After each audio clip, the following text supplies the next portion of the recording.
এটা আমি যখন মন্ত্রী হয় তখন আমার তো সায়েন্স অ্যান্ড টেকনোলজিতে অনেক সময় করে আসে, একজন মন্ত্রী যখন চলে যায় তখন আমাকে দেওয়া হয়, তখন 30% মাত্র রেডি ছিল, আর টাকা পয়সা কোনো বরাদ্দই ছিল না, না বিল্ডিংয়ের টাকা পয়সা বরাদ্দ ছিল না কি ছিল, এক্সিবিটের টাকা পয়সা বরাদ্দ ছিল। বিল্ডিং 30% করে অ্যাবেন্ডেন করে দিয়েছিল বিগত সরকার, এটাকে আর করবে না, এবং টাকা আসলে করবো, না হলে করবো না, এইভাবে ছেড়ে দিয়েছিল। আমরা টাকা পয়সা সংগ্রহ করে বিল্ডিংয়ের জন্য আর কি এক্সিবিটের জন্য করে আমরা আজকে ফিনিশিং স্টেজে নিয়ে এসেছি।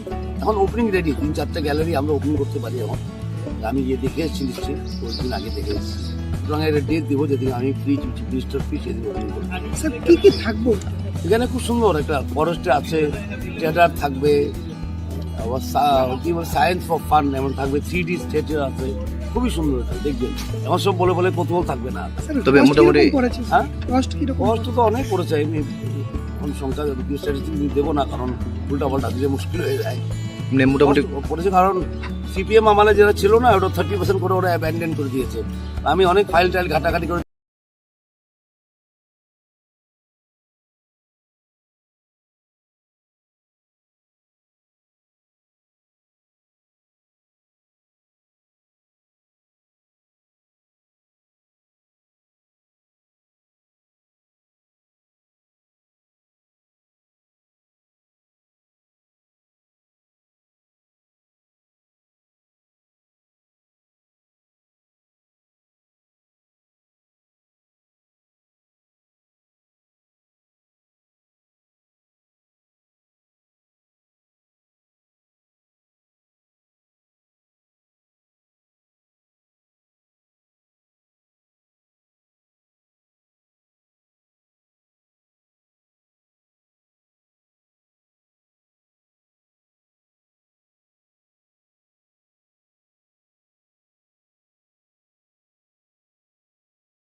চাকরি ক্ষেত্রে সংরক্ষণ নীতি সঠিক রেখে আসন বৃদ্ধি করে নিয়োগ করার নির্দেশ দিয়েছে উচ্চ আদালত।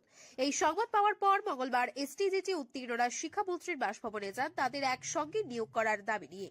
তাদের বক্তব্য ছিল, মামলা চলায় এই নিয়োগ প্রক্রিয়া বন্ধ ছিল, এখন সেই মামলার নিষ্পত্তি ঘটেছে, আর তাই শিক্ষামন্ত্রীর কাছ থেকে এখন সদুত্তর মিলবে বলে আশা ব্যক্ত করেন তারা। এই ক্ষেত্রে 100% নিশ্চিত তাদের সদুত্তর মিলবে সরকারের পক্ষ থেকে। এদিন এক প্রতিনিধি দল শিক্ষামন্ত্রীর সঙ্গে সাক্ষাৎ করে তাদের বক্তব্য, শিক্ষামন্ত্রী তাদের নিয়োগের ক্ষেত্রে কোনো সদুত্তর দেয়নি, উল্টে অর্থ দপ্তরের উপর সিদ্ধান্ত ছেড়েছেন। 230 জনের বেশি নিয়োগ করা সম্ভব নয় বলে জানান শিক্ষামন্ত্রী। এই ক্ষেত্রে এসটিজিটি উত্তীর্ণদের বক্তব্য, শূন্যপদ রয়েছে আরো বেশি, অথচ কেন নিয়োগ করা হচ্ছে না তা নিয়ে প্রশ্ন তুলে। ওরা তো কষ্ট আছে, ওরা মনের কষ্ট বলতে আসে, আমাদের দেখতে হবে, বসবো আমি দেখি এডুকেশন মিনিস্টার মুখ্যমন্ত্রীর সঙ্গে কথা বলবো আমি কি করা যায়। ওদের একটা ধারণা দেন ফাইন্যান্স মিনিস্টার ইচ্ছা করলে সবকিছু করা যায়, এটা তো হয় না। মন্ত্রিসভা চলে একটা কি কালেকটিভ ডিসিশন দিয়ে না, সম্মিলিত একটা ডিসিশন নিয়ে মন্ত্রিসভা চলে, এটা তো আর ফাইন্যান্স মিনিস্টার বা এডুকেশন মিনিস্টার বা এই মিনিস্টার সেই মিনিস্টার দিয়ে হয় না, এটা কালেকটিভ ডিসিশন নিতে করতে হয়। এমনি শিক্ষামন্ত্রী কারণ এটা পলিসি ম্যাটার না, এটা পলিসি ম্যাটার তো কালেকটিভ ডিসিশনে চলে। ডিপার্টমেন্টাল কি বলে রেগুলার ম্যাটারগুলি যে কি বলে যেগুলি করা যায় এটা করা যায়, বদলি তদলি এটাও হয়, বুঝছো না, রুটিন ম্যাটারগুলি হয় মন্ত্রী দিয়ে, কিন্তু পলিসি ম্যাটার তো ক্যাবিনেট লাগে, ঠিক না, এটা তো এমনি হয় না। শিক্ষামন্ত্রী তাদের বলেছে আপনি নাকি ফাইল পাস করলেই যারা চাকরি পেয়ে যাবে, সেই বিষয়টা ক্যাবিনেট লাগবে না, এটা তাদের ধারণা হয়েছে, এটা ঠিক আছে। মানুষের কষ্টে থাকলে কত ধারণা হয় না, কষ্টের দুঃখে আছে, পরীক্ষা দিয়েছে, পাস করে চাকরি পাচ্ছে না, মানুষের থাকে মনে কষ্ট, বিষয়টা বয়সও কম, বুঝো না। বিষয়টা হচ্ছে স্যার যে নির্বাচন ঘটি তাদের সমস্যার সমাধান আজকে আলাপ করবো বলেছি না, আমি যদি বলতে পারতাম আমি বলেই ফেলতাম চাকরি দেবো বলে, কালেকটিভ একটা ডিসিশন ছিল আর কি। গতকাল এটা রায় হয়েছে, একটাও দেখিনি আমি এখনো, আর কি এটা collective decision, policy matter collective decision, ঠিক না। আর রুটিন ম্যাটারগুলি মন্ত্রী করতে পারে, এটা রুটিন না, এটা তো পলিসি ম্যাটার না, চাকরি দেওয়া, পোস্ট ফিল আপ করা। এমনি তিনজনে কবে বসবেন আপনারা, মুখ্যমন্ত্রী শিক্ষামন্ত্রী? আজকে কথা বলবো, আমার প্রোগ্রাম আছে, দেখি কি হয় না, তাড়াতাড়ি বসার চেষ্টা করবো, বারবার যেন আসে, সমাধান কিভাবে করা যায় বা কিভাবে। আজকে সকালে বাড়িতে গিয়েছিলাম, ওনার কাছ থেকে আমরা স্পষ্ট আশাবাদী হয়েছিলাম যে আমাদের অর্থ দপ্তরের মন্ত্রী শ্রদ্ধেয় জিষ্ণুদেব বর্মন স্যার যদি আমাদের অ্যাপ্রুভেল দিয়ে দেয়, আমরা সবাই একসাথে রিক্রুটমেন্ট হব। এর পরিপ্রেক্ষিতে আমরা আজ সকালে ওনার বাসভবনে এসেছিলাম এবং ওনার সাথে দেখা করেছিলাম। ওনার সাথে দেখা করার পরে আমরা একটা বিষয়ই আশ্বস্ত হলাম যে আমাদের উনি রিক্রুটমেন্ট করতে কোনো অসুবিধা নেই, এবং উনি আজকেই আমাদের শ্রদ্ধেয় রাজ্যের মুখ্যমন্ত্রী মহাশয় স্যার এবং শ্রদ্ধেয় শিক্ষামন্ত্রী স্যারের সাথে আজকেই মিটিং করবেন, আমাদের বিষয় নিয়ে কিভাবে বা বিবেচনা করা হয় বা কিভাবে আমরা সবাইকে রিক্রুটমেন্ট করা হয় এই ইলেকশনের আগে, এই বিষয় নিয়ে আলোচনা করার পর কালকে দুপুরে সেক্রেটারিতে অর্থাৎ মহাকারণে আমাদের দুজনকে ডেকেছেন যে আমাদের দুজন প্রতিনিধি গিয়ে জানতে বিষয়গুলো আমাদের কতগুলো কাজ হলো বা। শেষ পর্যন্ত শিক্ষামন্ত্রীর সঙ্গে কথা বলে হতাশ হয়ে অর্থমন্ত্রীর কাছে যান তারা। সেখানে গিয়ে এক প্রতিনিধি দল অর্থমন্ত্রীর সঙ্গে কথা বলেন। বেশ খানিকক্ষণ তাদের সঙ্গে কথা বলেন অর্থমন্ত্রী জিষ্ণুদেব বর্মা। পরে তিনি জানান তাদের মনে কষ্ট রয়েছে, তাদের বক্তব্য শুনতে হবে। এই বিষয়ে শিক্ষামন্ত্রী ও মুখ্যমন্ত্রীর সঙ্গে আলোচনা করবেন। তাদের মধ্যে ধারণা রয়েছে অর্থ দপ্তর ও মন্ত্রী চাইলেই সমস্ত কিছু সম্ভব, কিন্তু বাস্তবে এটা হয় না। সম্মিলিত সিদ্ধান্তের উপর মন্ত্রিসভা চলে, একজন মন্ত্রীর পক্ষে সিদ্ধান্ত নিয়ে সম্ভব নয়। রুটিন ম্যাটারগুলি মন্ত্রী সিদ্ধান্ত নিতে পারে, কিন্তু পলিসি ম্যাটার সম্মিলিত সিদ্ধান্ত ছাড়া সম্ভব নয় বলে জানান তিনি। শীঘ্রই আলোচনায় বসে এই বিষয়ে সমাধান বের করা হবে বলে আশ্বাস দেন তিনি। অন্যদিকে অর্থমন্ত্রীর সঙ্গে আলোচনায় সন্তোষ ব্যক্ত করেন এসটিজিটি উত্তীর্ণরা। বুধবার এই নিয়ে মহাকরণে তাদের ডাকা হয়েছে বলে জানান তিনি। সেখানে তাদের সমস্ত বিষয়ে স্পষ্ট করে দেওয়া হবে। Bureau report, Tripura News 8।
দিয়ে আমদার না এই লোকটা কেডা? এগুলো দোকান দিতে আমার বাড়ি না এই না, তার কি নাম? ভাইয়ের নাম কিটা? নামটা কিটা? কোন নাম? ভাইয়ের নাম বুঝছো না? কিটা কি নাম? আমি তো দেখছি ওমা এটা এই ভাইয়ের নামে না করবে না। কইতে পারি না ঘর বাড়ি এটা কি এটা কি আপনার বাড়ি? এ বাড়ি? এ বাড়িটা আপনার নেই? এই মালবিল কার বাড়িতেছে?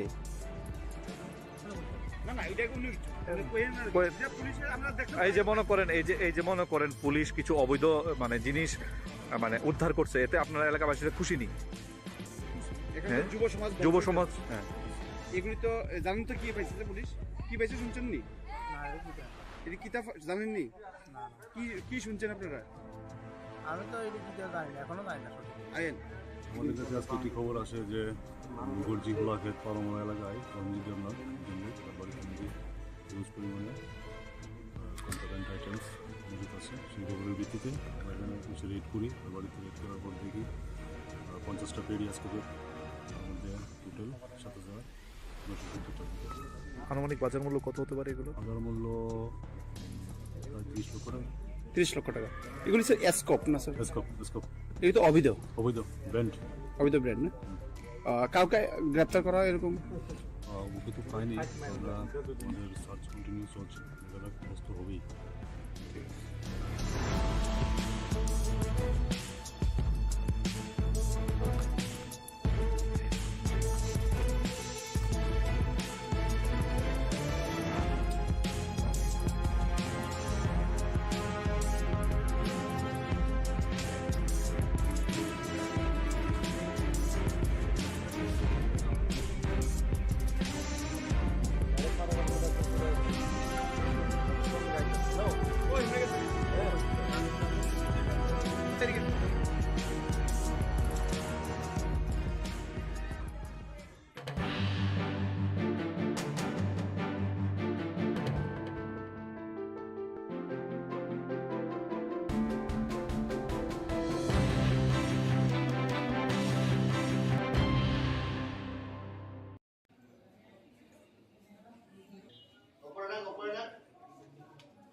এরই একটা টোটাল পার্টটা আসছে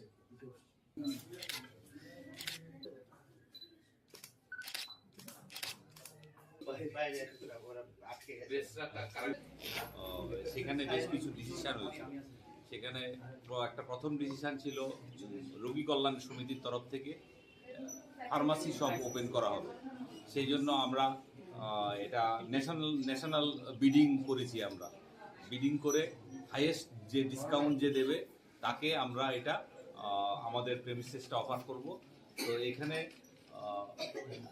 এই Iris meditech solution private limited সে হাইয়েস্ট বিড দিয়েছে, 33% ডিসকাউন্ট দেবে ওষুধের মধ্যে, কিন্তু কিছু কিছু আইটেম বাদ দিয়ে, যেগুলি অ্যাকসেপ্ট ডিপিসিও যেগুলি গভর্নমেন্ট অফ ইন্ডিয়া থেকে, যেমন স্যালাইন টেলাইন কিছু জিনিস আছে, এগুলি রেট ফিক্স করা থাকে। তো এগুলি বাদ দিয়ে বাকি সমস্ত ওষুধে 33% ডিসকাউন্ট দেওয়া হবে। 24x7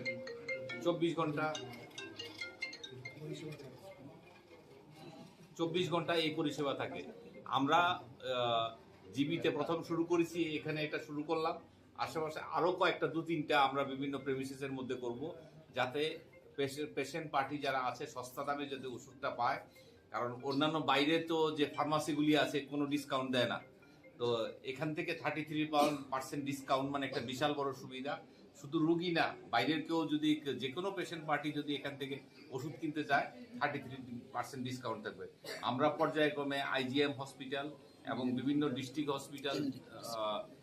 ডিস্ট্রিক্ট হসপিটাল সবগুলিতেই আমরা এই ফার্মাসিগুলি চালু করব, রোগী কল্যাণ সমিতি ফার্মাসি শপ, যাতে পেশেন্টদেরকে স্বল্প দামে ওষুধ দেওয়া যায়। 24 আওয়ার সার্ভিস থাকবে। সমস্ত ওষুধ কি পাওয়া যাবে? সমস্ত ওষুধই এখানে পাওয়া যাবে। এখানে আমরা একটা স্পেসিফিক একটা অর্ডার ইস্যু করা হয়েছে। এখন থেকে জিবিতে জেনারিক মলিকুলার যে ফর্মুলা, সেই ফর্মুলা দিয়ে প্রেসক্রিপশন করা থাকবে। সেই প্রেসক্রিপশনের এগেনস্টে এখান থেকে ওষুধ পাওয়া যাবে। হ্যাঁ, জেনেরিক কাউন্টার যেগুলি আছে সেগুলি থাকবে। ইন এডিশন আমাদের এখানে ব্র্যান্ডেড জেনেরিক যেগুলি আছে সেগুলি এখান থেকে চলবে। স্যার আরেকটা বিষয় যেটা থেকে খোলা হয়েছিল, কিন্তু সেখানে ফান্ড টান্ডের নানা রকম প্রবলেম আছে, সাকসেসফুলি চলেনি। সেই জন্য এটা আমরা প্রাইভেটকে আমরা দিয়েছি এবং যে সবচেয়ে বেশি হাইয়েস্ট ডিসকাউন্ট দেবে তাকেই আমরা এটা অফার করব। কিন্তু দেখা গেছে জেনেরিক মেডিসিনে অনেকগুলো ওষুধই পাওয়া যায়, এখানে সব ধরনের ওষুধ পাওয়া এখানে যায়। সব ধরনের ওষুধ পাওয়া যাবে। আমরা এখানে ফার্মাকোলজি ডিপার্টমেন্ট আছে, সেই ডিপার্টমেন্ট থেকে কমিটিও করা হয়েছে। এইচওডি যে আছে সেটা এখানে মনিটর করবে। আজকে প্রথম দিন, সেই জন্য স্টকটা সেখানে সাফিসিয়েন্ট পরিমাণে আসেনি, কিন্তু রোগীরা যাতে ক্যাশলেস বেনিফিট যাতে পায়। আগে কি হতো, প্রেসক্রিপশন দেওয়া হতো, রোগীরা কিনে নিয়ে আসতো, পরে দিয়ে বিল জমা দিত। এই সিস্টেমটা যাতে আমরা বন্ধ করতে চাই। এখান থেকে ওষুধ কিনতে হলে এমএস এর তরফ থেকে এখান থেকে ওষুধ নিয়ে যাবে, নিয়ে গিয়ে পেশেন্ট পার্টিকে সাপ্লাই করবে। বিল আমরা যেভাবে আছে, যে সিস্টেম আছে আয়ুষ্মান ভারতের যে সিস্টেম আছে, সেই সিস্টেম অনুসারে রিইম্বার্সমেন্ট হবে। বিপিএল এর ক্ষেত্রে কোন ধরনের বিপিএল এর বলতে কিছু নাই। আয়ুষ্মান ভারতের যারা বেনিফিশিয়ারি আছে তারাই শুধু ক্যাশলেস পাবে। আচ্ছা, আর অন্যরা যারা আছে ওরা তো 33% ডিসকাউন্ট দিয়ে কিনে নেবে। আর আমরা পেশেন্টদেরকে এনকারেজ করবো না কেনার জন্য। এটা হসপিটালের তরফ থেকে এখানে স্লিপ ইস্যু হবে এবং প্রতিটা ডিপার্টমেন্টে আমরা রিকুইজিশন দিয়ে দিয়েছি, নাম্বার ফর্ম দিয়ে দিয়েছি। সেই প্রতিটা ডিপার্টমেন্টের নম্বর ফর্ম থাকবে, ওরা রিকুইজিশন করবে।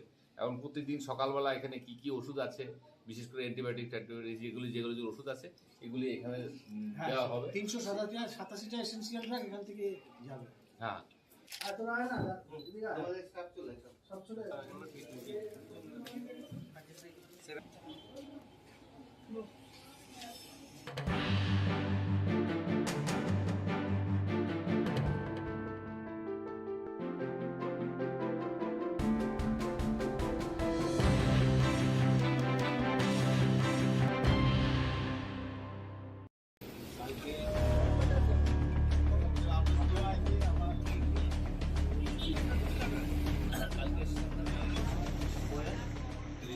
গোপন খবরের ভিত্তিতে সোমবার রাতে Rohit enterprise chemist and druggist শপে হানা দেয় পশ্চিম আগরতলা থানা পুলিশ। জগন্নাথ বাড়ি রোডে অবস্থিত এই ওষুধের দোকানটিতে হানা প্রচুর পরিমাণে নেশার কফ সিরাপ উদ্ধার করে পুলিশ। সদর এসডিপিও অজয় কুমার দাসের নেতৃত্বে অভিযান চালানো হয়। আটক করা হয় দোকান মালিক রতন সাহাকে। জানা যায়, দোকান মালিক রতন সাহা গত 1 বছর যাবৎ নেশার সিরাপ বিক্রি করে আসছিল। গত কয়েকদিন ধরে এলাকায় নেশা কারবারি ও নেশা সেবনকারীদের আনাগোনা বাড়ে। রাস্তার পাশে থাকা চায়ের দোকানগুলিতে অস্বাভাবিক ভিড় লক্ষ্য করা যায়। পরে পুলিশ জানতে পারে এই দোকান থেকে অবৈধ কফ সিরাপগুলি ক্রয় করে সেবনের পর চা খেতে যায় নেশায় আসক্তরা। অবশেষে পুলিশ এই দোকানের মধ্যে অভিযান চালায়। আমরা এখানে পেট্রোলিং এ লক্ষ্য করেছি যে কর্নাল চৌমনি থেকে বিদ্যুৎগত চৌমনির মধ্যে চায়ের দোকানগুলো যে আছে, এই মানে প্রচুর ভিড়, আননেসেসারি ভিড়। তো এই চায়ের দোকানের ভিড় তো মানে আনন্যাচুরাল ভিড়। শহরে তো অনেক জায়গায় চা বিক্রি হয়। এটা নিয়ে ওসি সাহেব তো মানে সিক্রেট এনকোয়ারি করেছে। তাদের বোঝা গেছে যে এখান থেকে নেশা সামগ্রী, এই দোকানটা যে শপি যে আছে, এখান থেকে নেশা সামগ্রী খেয়ে তারপরে ছেলেমেয়েরা চা খেতে যেত। চা টা খেলে একটু নেশাটা বেশি হয়। অ্যাকর্ডিংলি আমাদের এই ডাউটের উপরে আজকে মানে এটা অলরেডি মানে কভার চলছিল, মানে ইনফরমেশন গ্যাদারিং করা হচ্ছিল। ওসি রেসপিএস তো আজকে একটা টিম উনি পাঠিয়েছেন, ইন্সপেক্টর ডার্লং আর সাব ইন্সপেক্টর রঞ্জিত দাস। ওনারা রেড করে আবার প্রচুর পরিমাণে কোডিন ফসফেট যুক্ত, যেটাকে এনডিপিএস অ্যাক্ট হিসাবে ব্যান্ড, প্রচুর পরিমাণে পাওয়া গেছে, যেটা উনি এখানে বিক্রি করছিল। আর এখানে এইগুলো খেয়ে যে পাশের চায়ের দোকানগুলোতে অভিযুক্ত দোকানের মালিকের বিরুদ্ধে পশ্চিম থানার পুলিশ এনডিপিএস ধারা অনুযায়ী মামলা দায়ের করেছে। মঙ্গলবার দোকান মালিককে আদালতে সোপর্দ করে পুলিশ। এখন আমরা সিজ করছি in front of independent witness. তারপরে স্যাম্পল ড্র করে এটা আমরা ওনাকে ডিটেল করে নিয়ে যাব। আর এনডিপিএস কেস অ্যাক্ট হিসাবে কেস রেজিস্টার করে ওনাকে অ্যারেস্ট করা হবে। কতগুলো পাওয়া গেছে এবং দোকান মালিকের নাম? কতগুলো বোতল পাওয়া এখন তো পরিমাণ এক্স্যাক্টলি বলা যাবে না, চলছে এখন প্রসেস। তো এখন বাকিটা আপনাদের আপনার প্রসেস। দোকান মালিক দোকান মালিক আটক আছে এখানে, নাম এখন বলা যাবে না, এখন তদন্ত চলছে। এটা পরে পরে পরে উনি কি স্বীকার করেছেন যে এটার সঙ্গে তিনি যুক্ত? হ্যাঁ, ওনার দোকানে পাওয়া গেছে, আর ওনার দোকানে হিরেন পাওয়া গেছে। এমনি ওনার নাম রতন সাহা। এখন আমরা তো প্রাইমারি জাস্ট এখন সিজার প্রসিজার চলছে। প্রাইমারি কেন কি কারণে উনি স্বীকার করেছেন যে এটা উনি যে যারা নেশা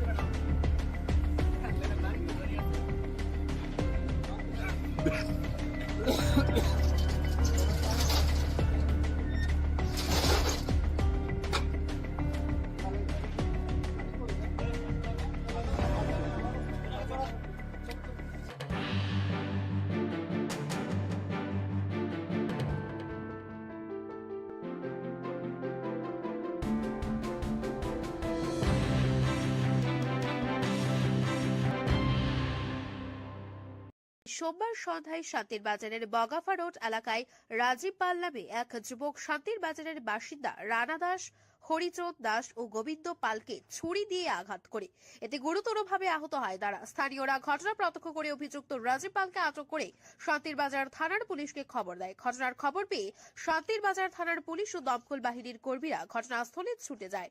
দমকল বাহিনীর কর্মীরা ঘটনাস্থল থেকে আহতদের উদ্ধার করে শান্তির বাজার জেলা হাসপাতালে নিয়ে যায়। শান্তির বাজার থানার ওসি অনুপম দাস জানান, অভিযুক্ত রাজীব পালকে আটক করা হয়েছে। মঙ্গলবার ধৃত রাজীব পালকে আদালতে সোপর্দ করে পুলিশ। সন্ধ্যা 9টা 9:30 নাগাদ একটা খবর আসে, বাজারে একটা হইচই চলছিল, কেউ একজন ছুরিকাঘাত করেছে কাউকে।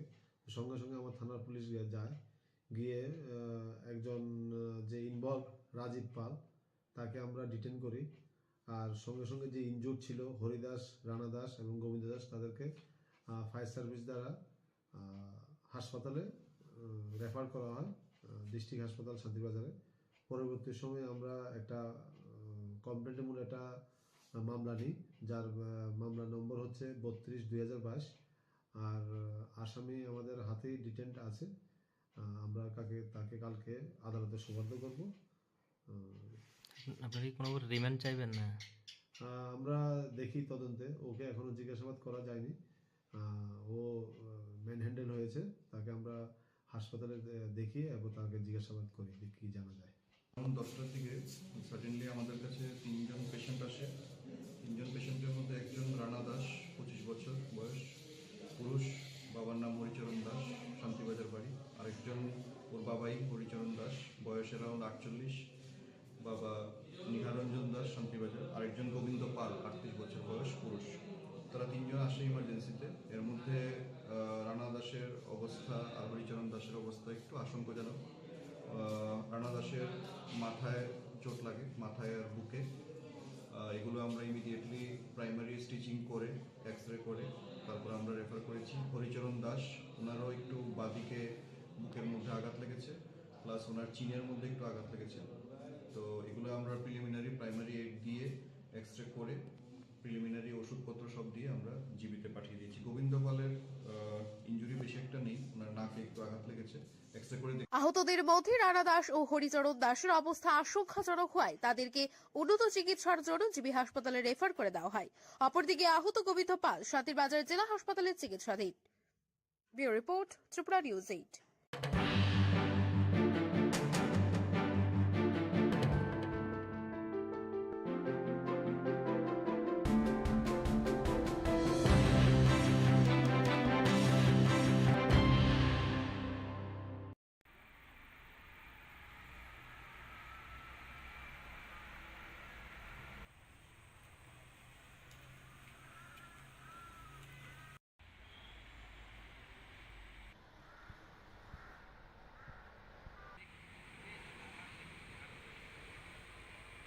অফিস তো 10টা করে খোলা থাকে। এখন কি করতে আইছেন আপনার অফিসে? আমি এখন সার্ভার বেলের লেগে আইছিলাম। কোন অফিসে আইছেন? ইন্দ্রনগর তহসিল। অফিস কি এখন খোলা নাকি বদ্ধ? এমনি তো ভিতর তো খোলা দেওয়া যাচ্ছে, গেটটা তালা দেওয়া যাচ্ছে। গেটে তালা দেওয়া না? তো আপনি কি কইবেন যে এই সময় যেন অফিসটা বদ্ধ? বেলা কয়টা বাজে এখন? এখন তো 2:20 বাজে। এই সময় যেন অফিসে তালা, কি বলবেন আপনি? আমি আর কি কি করবো, আমার লোক তো আরো 2-3 জন আয় অপেক্ষা করে গেছে। কারণ আপনারা তো কাজ ফেলে আসেন, তারা 3টা বা 2টার সময় অফিস বদ্ধ করে বাড়িতে জায়গা না? 2টার সময় না, এরা তো আপনার জায়গার ফিল্ডে জায়গা একজন কইলায় যায় আর ফিল্ডে কাজ করে, এই জায়গা নাফানাফি কাজ করে। কিন্তু অফিস তো পুরো ফাঁকা এখন। অফিস তো নিয়ম তো একদম তৃতীয় শ্রেণী কর্মচারীও থাকার দরকার, কিন্তু এখন নেই। অফিসে তালা না? এই জায়গাটার নাম কি দাদা? এটার নাম হলো ইন্দ্রনগর সামুদ্রিক বাজার। আপনি কিসের লেগে আইছিলেন? আমি ওই সার্ভে বেডের লেগে আসছিলাম। আপনার নাম? আমার নাম হলো মণিচন্দ্র সাহা। বাড়ি? বাড়ি নয়নিয়ামরা।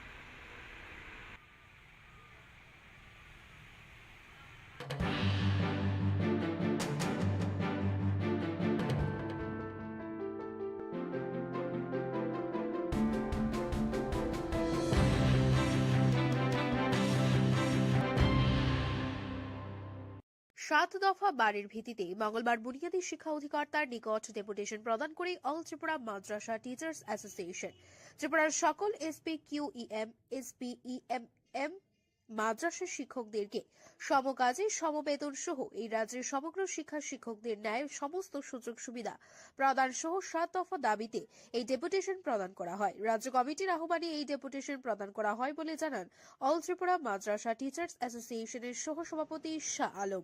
মাদ্রাসার শূন্য পদগুলি পূরণেরও দাবি জানান তিনি।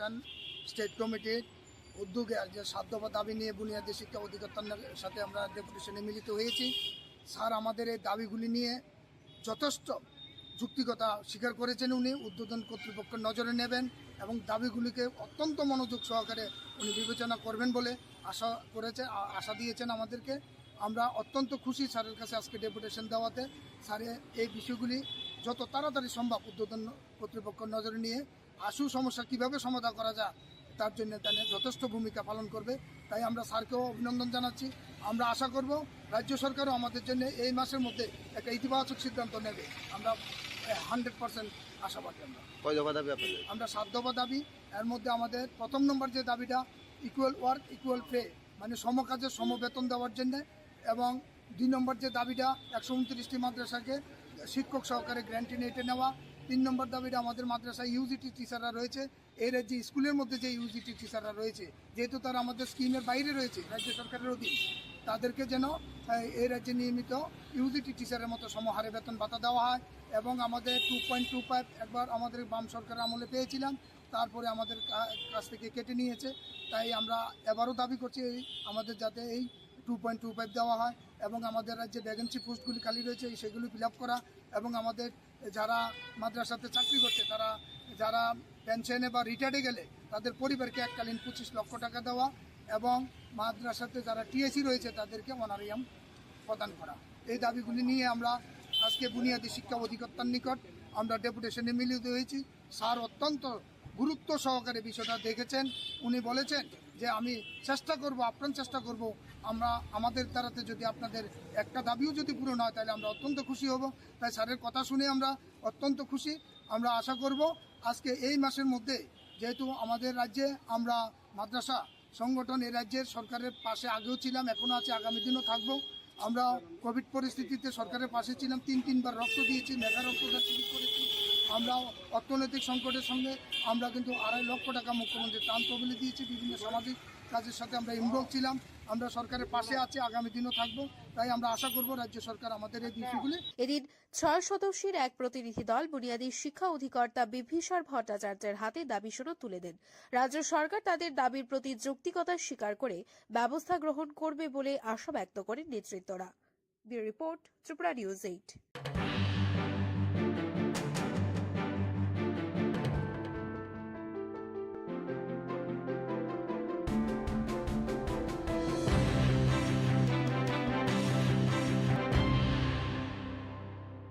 বাড়ি বাড়ি প্রচারে সিপিআইএম 2023 বিধানসভা নির্বাচন সরকারিভাবে ঘোষণা না হলেও রাজনৈতিক দলগুলোর তৎপরতা তুঙ্গে। শাসক দলের পাশাপাশি আমবাসায় বিরোধী দল সিপিআইএম ও প্রচারে জোর দিয়েছে। মঙ্গলবার সকালে সিপিআইএম আমবাসা বিভাগীয় কমিটির উদ্যোগে আমবাসা সুভাষপল্লী এলাকায় প্রচার অভিযানে নামে। বাড়ি বাড়ি প্রচারে গিয়ে জনগণের সাথে কথা বলে সিপিআইএম এর কর্মীরা। বাড়ি বাড়ি গিয়ে জনগণের সাড়া পাচ্ছে সিপিএম এর কর্মীরা। এক সাক্ষাৎকারে সিপিএম এর আমবাসা অঞ্চল সম্পাদক প্রদীপ শাহী বলেন, বিজেপি আইপিএফটি সরকার যে প্রতিশ্রুতি দিয়েছিল তা পূরণ করতে পারেনি। মানুষ আবার সিপিএম কে চাইছে। বাড়ি বাড়ি প্রচারে গিয়ে এমনই বার্তা পেলেন সিপিএম এর কর্মীরা। আবার নতুন ভাবে আরেকটা মানুষের কাছে একটা জুমলা একটা বক্তব্য রেখে গেছে। কিন্তু এর আগে 2018 সালের নির্বাচন আগে উনি যে কথা বলেছিলেন, এই রাজ্যে আসার পর কর্মচারীদের সপ্তম পে কমিশন এবং বেকার যুবকদের বছরে 50,000 বেকার চাকরি, বেকার মজুরি বৃদ্ধি করা, এই সমস্ত অনেকগুলো প্রতিশ্রুতি দিয়েছিল, প্রায় 299টা প্রতিশ্রুতি। কিন্তু একটা প্রতিশ্রুতি তারা পূরণ করতে পারলো না। এখন আবার নির্বাচন এসেছে, এখন তারা দফায় দফায় এসে ওই সরকারি কর্মসূচির নাম করে তারা দলীয় প্রোগ্রাম তারা করছে। এটা সম্পূর্ণভাবে অন্যায়। আমরা এর তীব্র প্রতিবাদ করছি এবং আমরা বাড়ি বাড়ি যাচ্ছি, মানুষের কাছে আমরা সাড়া পাচ্ছি এবং মানুষই বলছেন যে আপনারা আসুন। সমবেত হয়েছি এবং আমাদের দাবি হচ্ছে মানুষের কাজ, খাদ্য, কর্মসংস্থান ব্যবস্থা করা, বেকার যুবকদের মানুষের গণতান্ত্রিক অধিকার প্রয়োগ করা। এই লক্ষ্যেই আমরা মানুষের বাড়ি বাড়ি যাচ্ছি এবং আমরা লক্ষ্য করেছি এই 57 মাসে এই বিজেপি আইপিএফটি জোট সরকার ক্ষমতায় আসার পর মানুষের কাছে যে প্রতিশ্রুতি দিয়েছিল সেই প্রতিশ্রুতি তারা পূরণ করতে পারলো না, ব্যর্থ, সম্পূর্ণভাবে ব্যর্থ। এবং আমরা লক্ষ্য করেছি তারা ভীষণ ডকুমেন্টের নামে মানুষের কাছে একটা স্বপ্ন দেখিয়েছিল। কিন্তু আজকে 57 মাসে মানুষের অভিজ্ঞতা কি? আমরা বাড়ি বাড়ি যাচ্ছি, বাড়ি বাড়ি গিয়ে আমরা মানুষের সাড়া পাচ্ছি। মানুষ একটাই কথা বলছে যে আগের সরকারটাই ভালো ছিল, বামফ্রন্ট একমাত্র বিকল্প। মানুষের কাজ, খাদ্য, রুটি রুজির প্রশ্নে বামফ্রন্ট একমাত্র বিকল্প এবং এই লক্ষ্যেই আমরা বাড়ি বাড়ি। নির্বাচন ঘনিয়ে আসতেই শুরু হয়েছে রাজনৈতিক দলগুলির কর্মসূচি। কিছুটা দেরিতে হলেও কর্মসূচি নিয়ে মাঠে নামে CPM. Bureau report, Tripura news 8।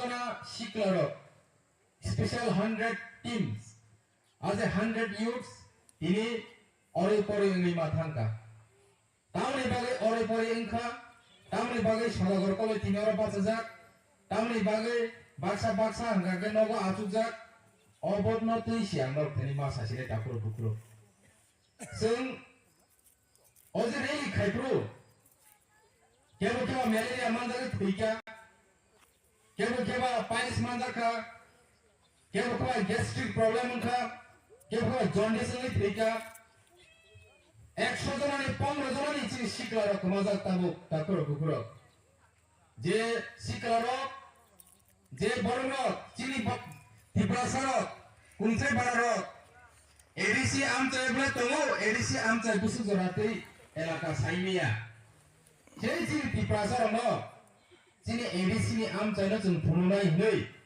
ADC no কবি কবি ন जों ফুনুন সিনাই হই जों মেপ ফালাসা প্রিন্ট খাইলাই জন ফালাসা তিলে जों অখলাকিয়া নগর থাঙ্গৈ एडीसी नि मैप फुनुका एडीसी पुमुसु हातम जनरल एरिया पुसु हातम बो आम चाइति चिनि बरकतम बो आम चाइयो चिनि बरकरे समस्त डिटेल चिनि बरन फुनुमान यागुलो जों तिनि ए शिखलार सारा त्रिपुराओ जों 90 दिन रेली खाइया से रेली खाइमान यागुलो गुबै चिनि युद्र दिप्रालेन जों नांगौ हनै जबा खायै जबा खाइने बागै थुरिना बागै जों तयारन दमन जरान किनो এই যে রাজনৈতিক নেতারো যে নেতারো জাতির বাগै কসাও যে নেতারো জাতির বাগै মুক্তি খিলাই অ্যাক্টিং খাই ফুনুগো যে নেতারো সাবজানি বাগै গোয়াল নরগো আসুগৈ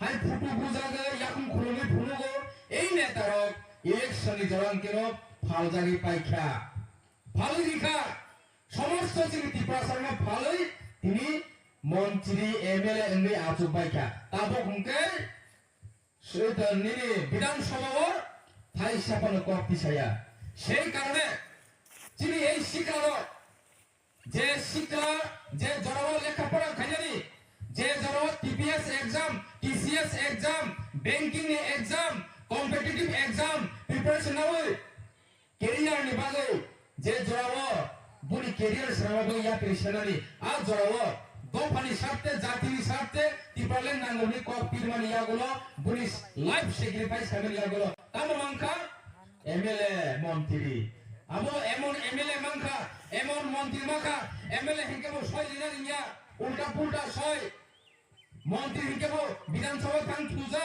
क चारिमेया एमन एमन मन्त्री मांखा बोरै केलेंकारि रांनि केलेंकारि उमाहाय मन्त्री एमएलए जों मांखा সেই কারণে চিনিও শিক্ষার অরয় পরে ইনকা তাকর পুকুর ফিরাবা এই শিক্ষার বিসিङ তাবু গোबां শিক্ষার কোথাং দंगो যে কোথাং যে কুবই যে বাতাবই তাকপর খরাং কিসে সামন্থাই তনের অর চিনিও গোজারন দंगो তাকর পুকুর ও আমচায় দंगो বরনের মনকুনো সময়পনো আসুজান মুগলা এই জায়গাবো হেবিন পুরা সিং দङ এই জায়গাবো রথীন্দ্র জমাতিয়া দङ এই জায়গাবো ও জায়গা ক্যামেরা চালু তোনা গভর্নমেন্ট দ ত্রিপুরা দङ ও জায়গা বিশ্বজিৎ কলেজ দङ বতাবো গাড়ির মালকুমর মথরিমা তঞ্জো ও জায়গা गोबां मा नेतृत्व নাই गोबां मा বরক দङ যারা ত্রিপুরালেন্ডनि बागै पुयान सिबो खरान तिसै फैनेर दिनै आं स्वयं साक बायखां एमबिसि दङ खामंनिया साइमेया ত্রিপুরালেন্ডनि बागै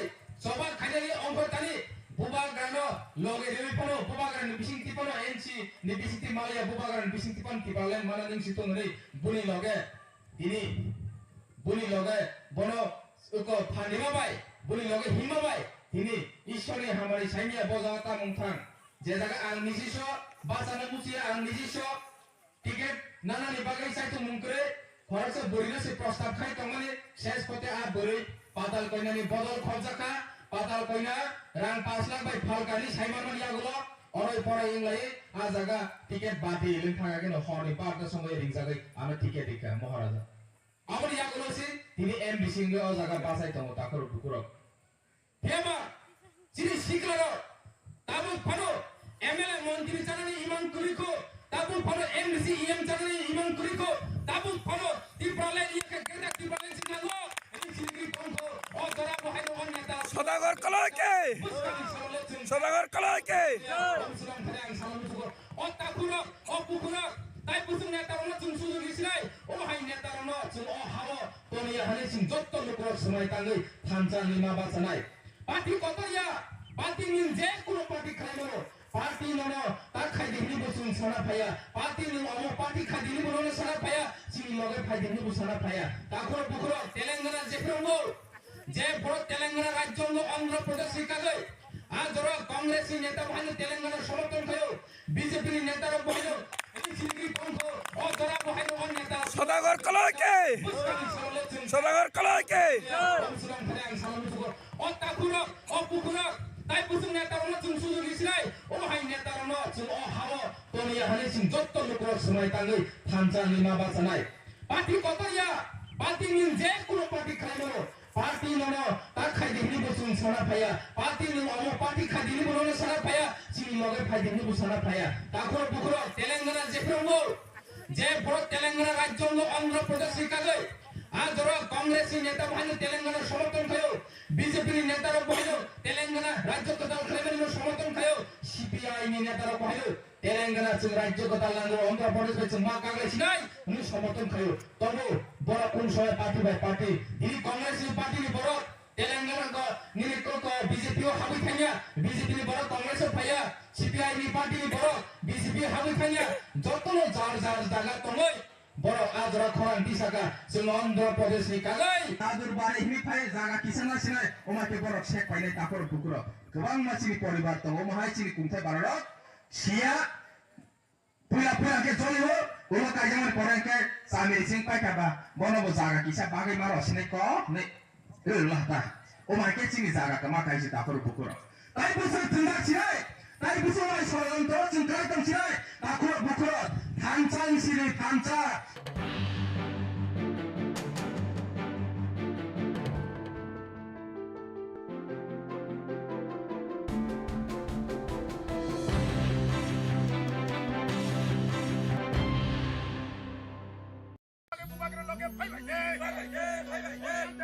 খাইনের বাগে কাঁচা রাস্তা না পিস খাইনে বইছিনি লগে ফাই ভাই দে আমাকে কুবাগের লগে ফাই ভাই দে ডেভেলপমেন্ট খাইনের বাগে কাঁচা রাস্তা না পিস খাইনে বইছিনি লগে ফাই ভাই দে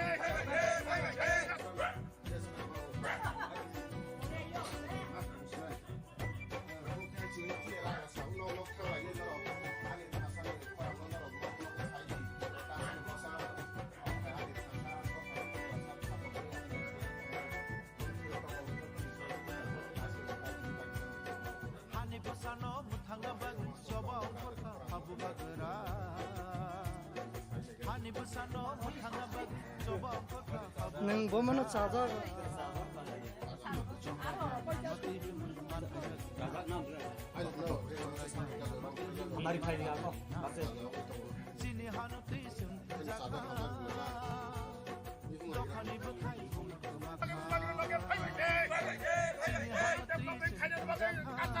রাস্তা না পিস খাইনে বইছিনি লগে ফাই ভাই দে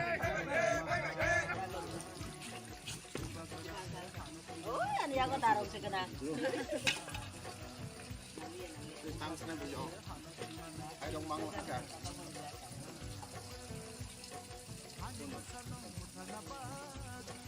Amerika di jong ta kanya dan kai dan kai mai ma le mo kai ka ti sa ti ba ke kono na na ya ti ba san mo ke mai kan mai ke ta ta ke ken ne ta ma ka pai kan ke ba hai lang ma te ka ta mai mas lai ka ti to de le ba ha za ka kai ta ka ka dra ke so le to yang kai ta ke ne mo ko mo ke khai le ko ma sa ka ke ka ko yo ya ka mo ne ba ke na ni आशीर्वाद kana nas le yang kolam yor kana आशीर्वाद nas le hele le ko lo hi khai da ni ko ta yang ke ni ta ni yang da ka pe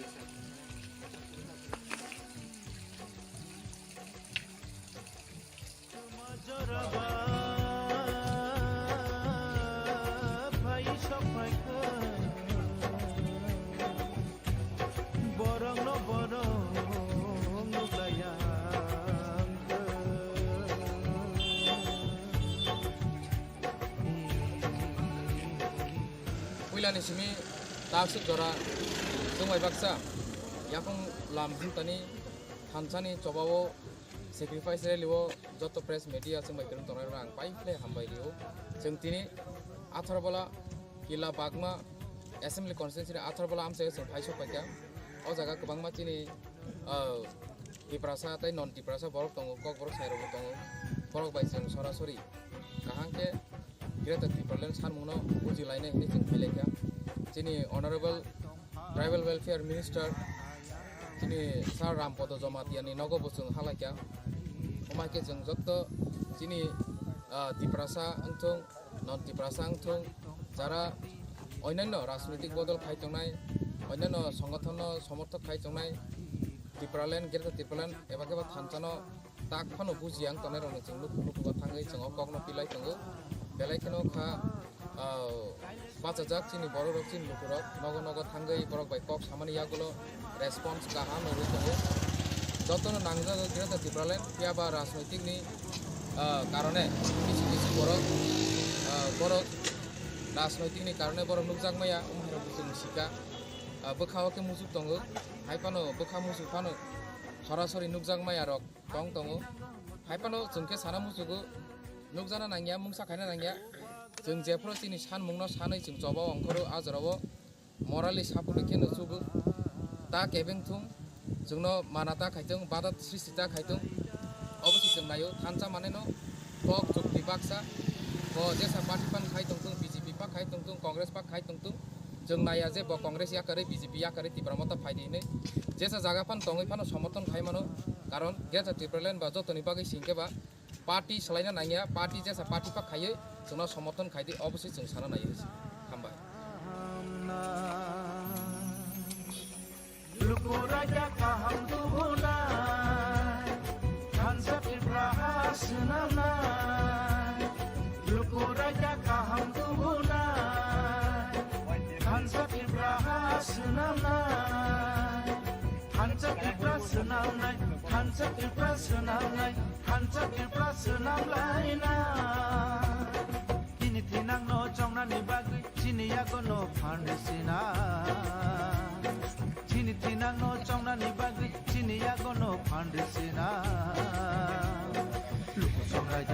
Ini seng tak present no angka seng atrubla sini borong genang rampor jomtia sar ni boni kamio te boni noga na jeng sopaja hinte tini baiknya salba pura kai tu seng rele kaimane sime matar bari te yang kakramata kila sopaja kila ni bisino mia kila yang siam sini dikit si borong genang siam di kamio te cemburi kai tak atrubla kamio sopaja ora borong genang tribal feminista sar rampor ni noga na notabo orang ini semua kita sengit tangan ini naik tunggu, tin mereka purana seng salba kai tunggu, mereka relay kai mana, tin orang faimanja faijak sini DISF ni incharge central ni orang orang David orang siksa, te orang faimanja ke regional ni presiden, te orang blog ni by presiden, te yang orang temus orang Molsom, YTF ni central by presiden, orang bertemu te orang TWF ni blog ni presiden asal jamatia. Te joto COVID ini joto participate kayu te borok kebang ke tini oh sini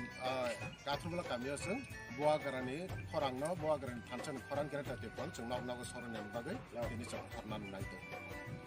Busuk jaratai romoi busuk jaratai romoi oma hai khaijagi thane. Ceng oma busuk jaratai abo cene sima kerai ceng abo sacrifice really abo ni bagai dah sacrifice ceng kaimene oma yakung bai himbai ceng buah garani pancen orang no nog pusukna ne abo singna sing asas rimano asuk jaratai sing khaine abo saltham salburi salba 10 din abade khaine ad chini kun asas kre sing je chini jan tongsak pran tongsak sing khaine abo chini asas kre abon skau Greater Tirpalene kokir thano dur camping khaijano public ro response busuk jaratai man bo mahai public ro respond 190% no respond kaham no boron kaisa montoba kaisa sing mongomono buru na forong kaka boro rong nogo thangai bura buri yakuma yana kono paralyzed na kono khorui buru bai pai khang kaka seria gaza singno ok kaisa sawo tai kaisa kaka norok phali de sano agi kabang mo borok singno phali cha ka norok phali de sano ok sajago pia ok no singma sawo agi ne neta si phali cha kono tabu buwa gra hani buwa gra to phali cha na yabo abono confident tam ne singma sawo abono bu public ro ne respond abono gagate kaisa BJP hne borok tong kono baksa थानसानि मारियो फाय मुजुफानो बखा मिलियांगनि फायां जों थांखाखौ बर' हातुंजाङैनाय बर' दिफ्रामो थाना आइगेन थामजन बग्रा थामजन जों जों खायनाय हनैनाय गोबां बर' आसास माबानि सिनि थाय ख नरो जे नगो हाबो आरो BJP CPM दिफ्रामो था नायावै जत नगो दा जों जत नगो हाबो बाक्सा जोंना लामाव दैरो खानो खानर मियाराव नुखाना लामा कासै जों सिनिया जों साबन सिया जों दिप्रासा आबोनि सिमिसिसो जों पार्टी कालारनि सिया जों जतनि नगद थांनाय मियाबो हाबो जों मियाबो दिनै किसनो कान्त बरंगना एक्स EM बाबायबो कक सालायजाक जों सुक्रासनाव थांजाक दिनैबो जों थांनाय जत मन्त्रि नाव फंतंजे जागाफोरजों गारिया जों थांनाय जों याकुरम खुलनाय बगारानि गिरता तिप्रासानि अधिकार मानानै थांमानो बा सामखायमानो ताके बेंगाबो जों सारानो मोसो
ठीक है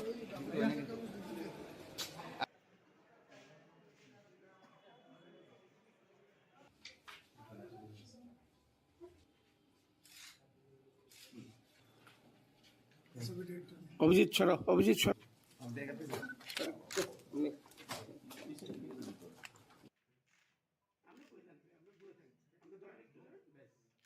ত্রিপুরা মাদ্রাসা টিচার অ্যাসোসিয়েশনের স্টেট কমিটির ডাকে আজকে বুনিয়াদী শিক্ষা অধিকর্তার নিকট সার্থক দাবি নিয়ে আমরা একটা ডেপুটেশনে মিলিত হয়েছি। এই ডেপুটেশনে প্রথম নম্বর যে দাবিটা আমরা সমকাজে সমবেতনে দাবি করছি রাজ্য সরকারের কাছে। এবং দ্বিতীয় নম্বর যে দাবিটা 129টি মাদ্রাসাকে শিক্ষক সহকারে গ্র্যান্টিনেটের আওতা নেওয়া।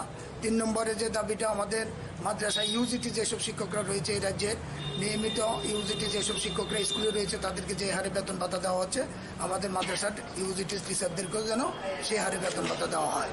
এরপরে আমাদের আর একটা দাবি রয়েছে, আমাদের শিক্ষকরা যেহেতু পেনশন বা রিটায়ার্ডের কোনো ব্যবস্থা নেই, তাই রাজ্য সরকারের কাছে দাবি করছি আমাদের শিক্ষকরা চাকরি থাকা অবস্থায় কেউ যদি রিটায়ার্ডে যায় বা মৃত্যুবরণ করে তাদের পরিবারকে এককালীন 25 লক্ষ টাকা দেওয়া এবং আমাদেরকে 2.25 এবং 2.57 গত বাম সরকারের আমলে দিয়েছিল, কিন্তু পরবর্তী স্টেজে আমাদের অ্যাকাউন্টে থেকে টাকাটা কেটে নিয়েছে। তাই আমরা আশা করবো আপনাদের মাধ্যমে রাজ্য সরকারের কাছে আবেদন করছি যাতে আমাদেরকে 2.25 এবং 2.57 দেওয়া হয়।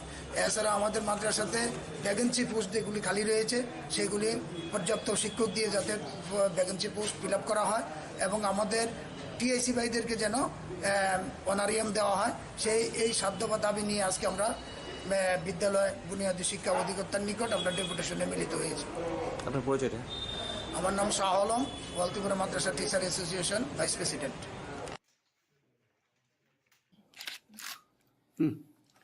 বসুন।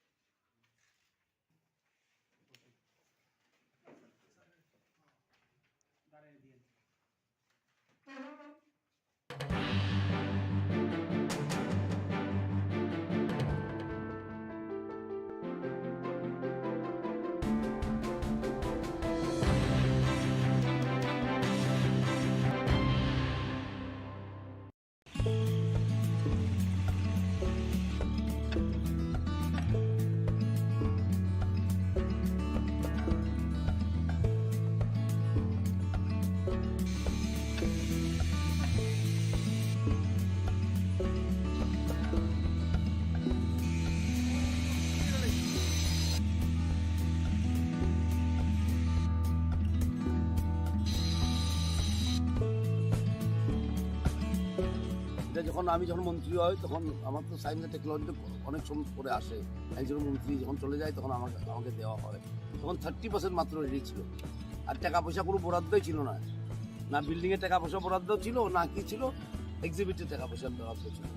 বিল্ডিং 30% করে অ্যাবেন্ডেন করে দিয়েছিল বিগত সরকারে, আর করবে না এবং ভাব টাকা আসলে করবো, না হলে করবো না, এভাবে ছেড়ে দিয়েছিল। আমরা টাকা পয়সা সংগ্রহ করে বিল্ডিংয়ের জন্য আর কি এক্সিবিটের জন্য করে আমরা আজকাল ফিনিশিং স্টেজে নিয়ে এসেছি। এখন ওপেনিং রেডি, 3-4টা গ্যালারি আমরা ওপেনিং করতে পারি। এখন আমি গিয়ে দেখে এসেছি নিশ্চয়ই, 10 দিন আগে দেখে এসেছি। সুতরাং এর ডেট দেবো যেদিন আমি ফ্রি মিনিস্টার ফ্রি সেদিন ওপেনিং করবো। স্যার কী কী থাকবো এখানে? খুব সুন্দর একটা ফরেস্ট আছে, থিয়েটার থাকবে, আবার সায়েন্স ফর ফান এমন থাকবে, 3D থিয়েটার আছে, খুবই সুন্দর দেখবেন। এখন সব বলে বলে কৌতূহল থাকবে না। তবে মোটামুটি হ্যাঁ কষ্ট তো অনেক করেছে। আমি সংখ্যা স্ট্যাটিস্টিক দেবো না, কারণ উল্টা পাল্টা দিলে মুশকিল হয়ে যায়। মোটামুটি করেছে কারণ সিপিএম আমলে যেটা ছিল না, ওটা 30% করে ওরা অ্যাবেন্ডেন করে দিয়েছে।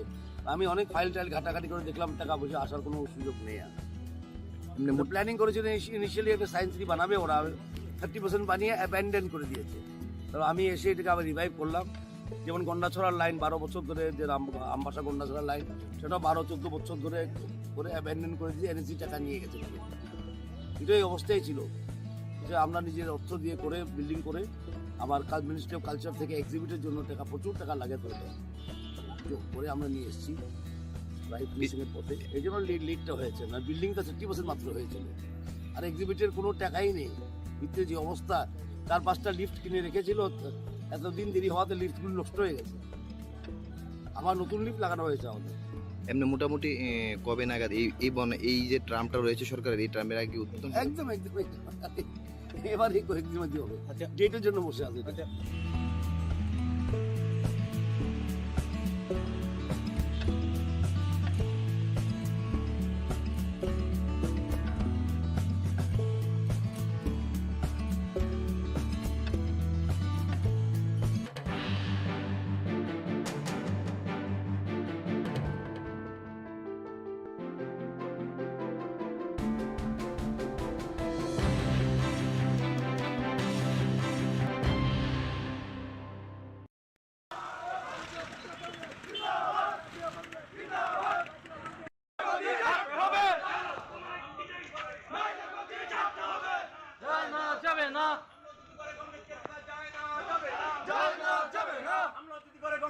রাখা যায় না, যাবে না, যায় না, যাবে না। ক্রমাগত দ্রব্যমূল্য বৃদ্ধি পাচ্ছে কেন? রাজ্য সরকার জবাব চাই, জবাব দাও। জবাব চাই, জবাব দাও। ক্রমাগত দ্রব্যমূল্য বৃদ্ধি পাচ্ছে কেন? যায় না, যাবে না। জবাব চাই, জবাব দাও। যায় না, যাবে না। যায় না, যাবে না। যায় না, যাবে না। জবাব চাই, জবাব দাও। জবাব চাই, জবাব দাও। বছরে 50,000 টাকা হলো না কেন? রাজ্য সরকার জবাব চাই, জবাব দাও। জবাব চাই, জবাব দাও। ব্লক কংগ্রেস কমিটির উদ্যোগে আজকের এই বিক্ষোভ সভা, বিক্ষোভ মিছিল, তাৎপর্যটা হলো যে ক্রমাগত কংগ্রেস কর্মীদের উপর আক্রমণ এবং ত্রিপুরার যে ক্রমাগত নারী নির্যাতন এবং বিগত সরকার জনগণের কাছে যে প্রতিশ্রুতিগুলি রেখেছিল, বছরে 50,000 চাকরি এবং 340 টাকার আগার মজুরি, এই মানুষকে মিথ্যা প্রতিশ্রুতি দিয়ে ক্ষমতায় আসার পর মানুষের সঙ্গে যে প্রতারণা করছে, এর বিরুদ্ধে আজকে এক ব্লক কংগ্রেসের কমিটির উদ্যোগে এক বিক্ষোভ মিছিল। শুধু তাই নয়, উন্নয়নের নামে বিভিন্ন উন্নয়ন প্রকল্পের টাকাগুলি আত্মসাৎ করা হচ্ছে। উন্নয়নমূলক টাকা থেকে 10% কমিশন নেওয়া হচ্ছে এবং উন্নয়নের নামে প্রত্যেকটা নেতা কর্মীদের উন্নয়ন হয়েছে, তা ঘাট, পানীয় জল, বিদ্যুৎ সংযোগ কোনো কিছু পায়নি মানুষ। এই অর্থে আমরা আজকে ব্লক কংগ্রেসের উদ্যোগে এই বিক্ষোভ মিছিল। আগামী দিন এই কংগ্রেসের উদ্যোগে আরও লড়াই আন্দোলন চলবে এবং কংগ্রেস রুখে দাঁড়াবে এবং কংগ্রেস আগামী বিধানসভা নির্বাচন কমিশনার যদি সুষ্ঠুভাবে নির্বাচন পরিচালনা করতে পারে, তাহলে আগামী 23শে বিধানসভা নির্বাচনে কংগ্রেস ক্ষমতায় আসবে। জয় হিন্দ, বন্দে মাতরম।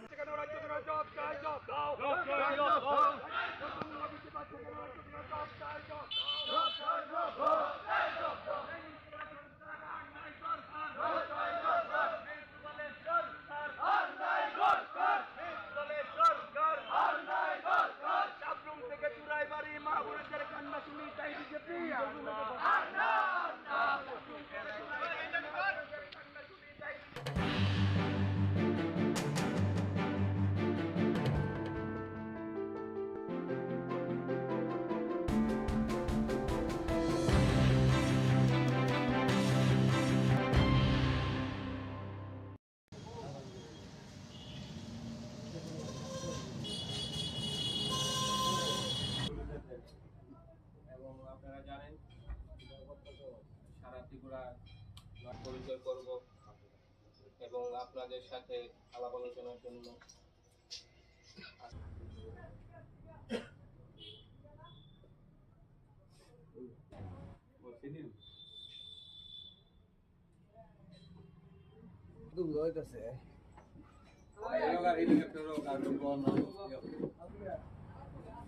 পূজা পূজারে কইছো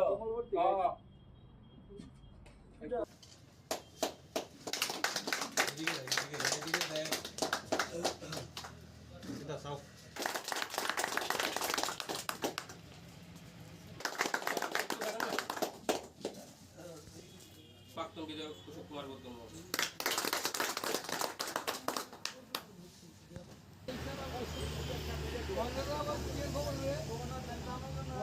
কংগ্রেসের সবাইকে ধন্যবাদ। বিশেষ করে ত্রিপুরা প্রদেশ কংগ্রেস কমিটিকে আমি অসংখ্য ধন্যবাদ জানাই, কৃতজ্ঞতা জানাই, কারণ আমাকে যে রেসপন্সিবিলিটি দিয়েছে আগামী 2023 নির্বাচনের আগে আমাকে জেলা কংগ্রেস সভাপতি হিসেবে দায়িত্ব দেওয়া হয়েছে। সেই দায়িত্ব আমার একার পক্ষে সম্ভব না, প্রত্যেকটা কংগ্রেস কর্মীর সহযোগিতা অবশ্যই দরকার। আজকে বর্ধিত সবাই আজকে যারা যারা এসছেন সবাইকে আন্তরিক অভিনন্দন জানাই এবং বিশেষ করে এআইসিসিকে আমি ধন্যবাদ জানাই যে আমাকে এই দায়িত্ব দিয়ে দেওয়া হয়েছে এবং আমি জানি না প্রত্যেকে এই দায়িত্ব আমি পালন করতে পারবো। আমি নিশ্চয়ই চেষ্টা করব যথা সম্ভব জেলা সভাপতি হিসেবে যেই দায়িত্ব এবং কর্তব্য রয়েছে সেটাকে আমি সবার সহযোগিতা নিয়ে চেষ্টা করব যাতে আগামী দিনে কাজ করতে পারি। উনি ওই ওনার ফ্যামিলির একজন অসুস্থ হয়েছে, ওনার বড় ভাই, ওকে নিয়ে ডাক্তার দেখাই দিয়ে ফেলেছে। আরেকটা জিনিস, আপনি তো খোয়া জেলার নতুন সভাপতি হয়েছেন, এইটা এক্ষুনি হয়তো বলাটা সম্ভব না, তবে আমার যে এক্সপেকটেশন, খোয়াই জেলার মধ্যে 6টা বিধানসভা কেন্দ্র আছে, 6টা বিধানসভা কেন্দ্রের মধ্যে নিশ্চয়ই আমরা অন্তত 4টা আসন আমরা জিতব। কোন সিটগুলি জেতার সম্ভাবনা রয়েছে? কৃষ্ণপুর, কল্যাণপুর এবং খোয়াই, এই 4টা বিধানসভা কেন্দ্রে আমাদের এক্সপেকটেশন আছে, নিশ্চয়ই আমরা চেষ্টা করব।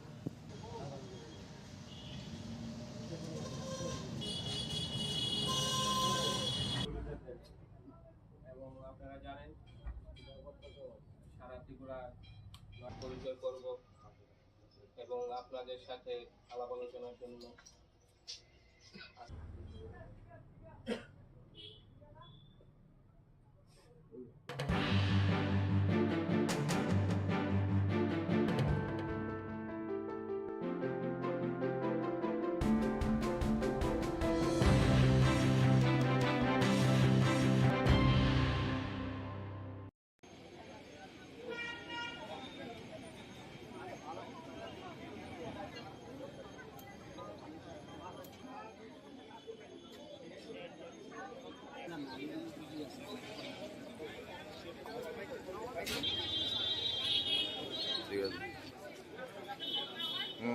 আপনারা সবাই দেখেছেন গতকালকে আদালত থেকে যে এটা নিয়ে আমাদের কনফিউশন ছিল একটা রায়ের ব্যাপার, সেই রায়টা কিন্তু গতকালকে বেরিয়ে গেছে। আদালত থেকে কেসটা ক্লোজ করে দেওয়া হয়েছে এবং এখনও অর্ডার কপি হাতে আসেনি। অর্ডার কপি হাতে আসলে আমরা ক্লিয়ার বুঝতে পারবো। আমরা যতটুকু খবরের মারফতে, চ্যানেলের মারফতে যতটুকু বুঝেছি বা উকিলের সঙ্গে কথা বলে যেটা বুঝেছি কি আদালত কর্তৃপক্ষ এটা নির্দেশ দিয়েছে রিজার্ভেশন মেনটেন করে সিটটাকে বাড়িয়ে যেন নিয়োগ করা হয়, সেটাই বলা হয়েছে।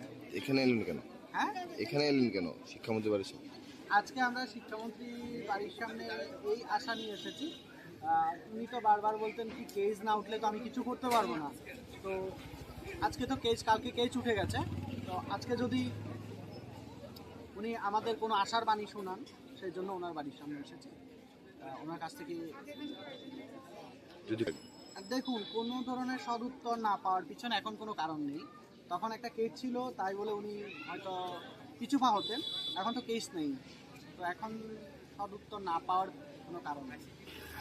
আমরা 100% আশাবাদী আমরা সদুত্তর পাবো।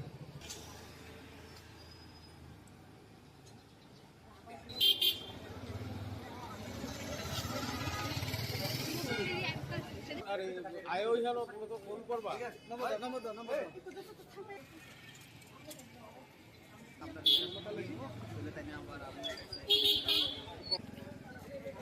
স্যার তো মানছেই না। স্যার এখন বলছেন যে অর্থ দপ্তর যদি অনুমোদন দেয় তাইলে তাই না একটু বিষয়টা চিন্তা করবেন, কিন্তু তাই না মানে কোনো রেসপন্সই করছেন না আমাদের সঙ্গে। 230-এর একও বেশি নিতে চাইছেন না। এতদিন ঘুরে ঘাড়ে এত কিছু কেসের কথা বলে টলে এখন বলছেন 230। এখন আমাদের তো আর কিছু বলে না, কিন্তু পোস্ট তো খালি আছে, স্কুলগুলোতে নিয়োগ তো করতে হবে। এই নিয়োগ উনি কবে করবেন? আজকে 9-এ যারা পড়ে তারা যদি কালকে 11-এ উঠে যায় তখন নিয়োগ করবে, তো ওদের পড়াবে কে? এই 9-10টা কার কাছে পড়বে ওরা? তাহলে তো স্কুলগুলো খোলা রেখে লাভ না, স্কুল বন্ধ করে দিলেই ভালো। এতগুলো ভ্যাকেন্ট পোস্ট থাকা সত্ত্বে, টিচারের ক্রাইসিস থাকা সত্ত্বে উনি নাকি আমাদের নিয়োগ করতে পারবেন না, এটাই তো বুঝতে পারছি না। তাও আমরা আবেদন করছি, তাও এরকম আবেদন মনে হয় না বিগত দিনে আর কেউ করেছে। তাও আমরা শান্তি শৃঙ্খলা বজায় রেখে সব আবেদন করছি। বিগত দিনগুলোতে এরকম আবেদন করা আমাদের মতন আমি দেখিনি, অথচ আমরা লাঠিপিটাও খেয়েছি।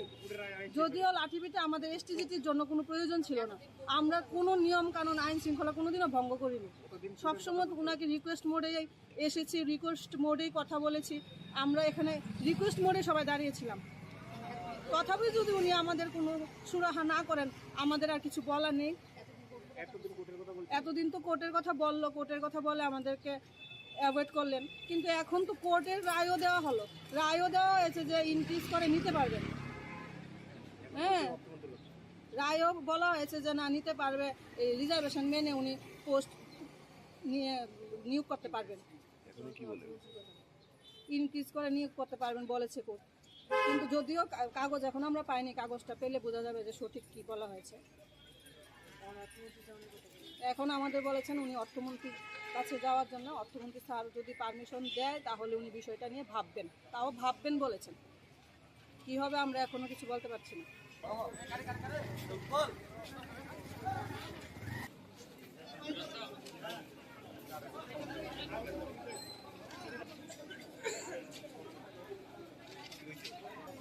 মানুষ আসবে, আরে ভাই ওইখানে চলো আয়।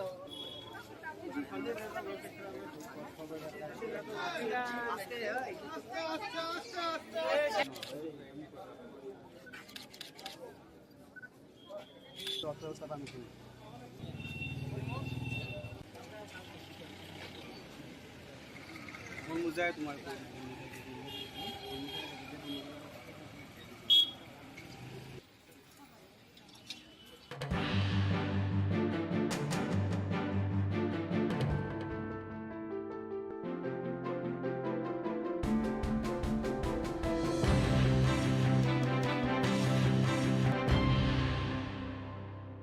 প্রধানমন্ত্রীর সভা থেকে ফিরে যাওয়ার পর কর্মীর মৃতদেহ উদ্ধার। ঘটনায় চাঞ্চল্য সৃষ্টি হয়েছে খোয়াই থানাধীন 12 মিল এলাকায়। নিজ ঘর থেকে রক্তাক্ত অবস্থায় মৃতদেহ উদ্ধার হয়েছে মঙ্গলবার। মৃত কর্মীর নাম জয়দীপ দেব, বয়স 37 বছর। জানা যায় 12 মিল এলাকার জনৈক জয়দীপ দেব নিজ বাড়িতে একটি ঘরে একাই থাকতেন। জয়দীপ দেবের ঘুম থেকে না উঠতে দেখে তার বড় ভাইয়ের স্ত্রী মনে সন্দেহে দাঁড়া বাঁধে। পরে ঘরের দরজা ভেঙে দেখে ঘরের মেঝেতে পড়ে রয়েছে জয়দীপের রক্তাক্ত মৃতদেহ। মুখের মধ্যে রক্তের ছাপ রয়েছে। চিৎকার চেঁচামেচি করতে প্রতিবেশীরাও ছুটে আসে। খবর পেয়ে ঘটনাস্থলে ছুটে যায় খোয়াই থানার পুলিশ। প্রাথমিক তদন্তের শেষে মৃতদেহ উদ্ধার করে জেলা হাসপাতালে নিয়ে যাওয়া হয় ময়না তদন্তের জন্য। কিন্তু পরিবারের মধ্যে রহস্যের দানা বাঁধছে। কিভাবে এই মৃত্যুর ঘটনাটি সংঘটিত হয়েছে পুলিশের কাছ থেকে জানা যায়। ময়না তদন্তের রিপোর্ট হাতে আসলে মৃত্যুর কারণ স্পষ্ট হবে। প্রতিদিনই একবারে একা তাহে, প্রতিদিনের মতন তাহে, কিন্তু ওই গত রোববার দিন জনসভাতে গেছিলো। জনসভাতে গাড়ির মধ্যে একটু অসুস্থ বোধ করছিল, তো তার বাড়িতে এসে কিন্তু কালকে সারাদিন কোনো শব্দ পাওয়া গেছে না। আজকে রাত্রে গতকালকে রাত্রেও শব্দ পাওয়া গেছে না, কিন্তু আজকে সকালে বাড়ির আশেপাশে মানুষ বা তার বড় ভাইয়ের বউ একটু সন্দেহ হয়েছে যে শব্দ একটু নাই। তারা গিয়ে পিছন দিকে দেখে খোলা দরজা সুবিধা দেখে মানে এইরকম রক্তাক্ত অবস্থা করে রয়েছে। চিল্লাচিল্লি করছে, পাড়ার লোক আইছে, পুলিশ কল করেছে। এর নাম কি? এর নাম ভালো নাম হলো জয়দীপ দেব। বয়স কত বা নয়? 37। বাড়িটা কোন জায়গাতে? বাড়িটা 12 মিল কালী মন্দিরের সঙ্গে। এদিকে এলাকাবাসীর মনেও ধোঁয়াশা সৃষ্টি হয়েছে। পুলিশ একটি অস্বাভাবিক মৃত্যুর মামলা হাতে নিয়ে ঘটনার তদন্তে নেমেছে। তবে অনেকের প্রাথমিক ধারণা খুন, কিন্তু পুলিশ কোনো রকম তদন্ত ছাড়া মুখ খুলতে চাইছে না।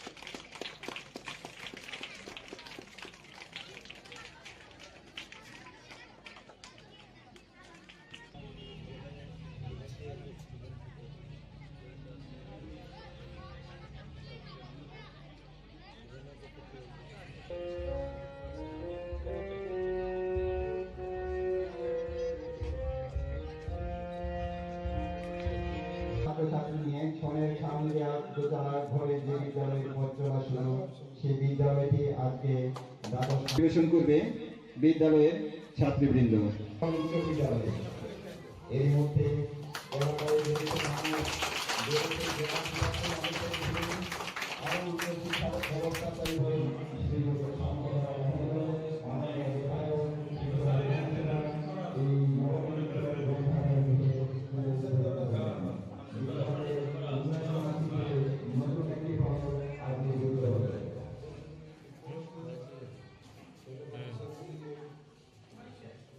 পরীক্ষা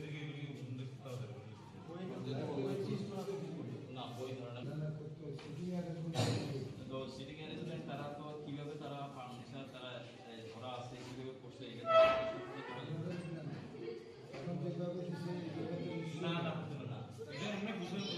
জুলাইবাড়ির west Julaibari KT English medium স্কুলে একটা নতুন লাইব্রেরির উদ্বোধন করা হয়েছে। তো আমরা আশাবাদী এই লাইব্রেরির মাধ্যমে ছাত্রছাত্রীরা অনেক বেশি উপকৃত হবে এবং সরকারের লক্ষ্য রাজ্যের যে বিভিন্ন স্কুলগুলি আছে এই লাইব্রেরি বিভিন্ন স্কুলগুলিতে পাশাপাশি কম্পিউটার থেকে শুরু করে পুঁথিগত বিদ্যার বাইরেও অন্যান্য বিদ্যা যাতে আরও সহজে অর্জন করতে পারে ছাত্রছাত্রীরা, তার জন্য আমাদের সরকার, আমাদের শিক্ষামন্ত্রী নানা উদ্যোগ গ্রহণ করছে। এর মধ্যে একটা হলো আজকের এই কেটি ইংলিশ মিডিয়াম স্কুল। আগামী দিনে এই রাজ্যে বিভিন্ন স্কুলে এরকম আরও অনেক অনেক হবে এবং ছাত্রছাত্রীরা অনেক বেশি উপকৃত হবে। সভাপতি উপস্থিত আছেন আমাদের মাননীয় বিধায়ক এবং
না, কালকে এখানে আমাদের চাকমাঘাটে যে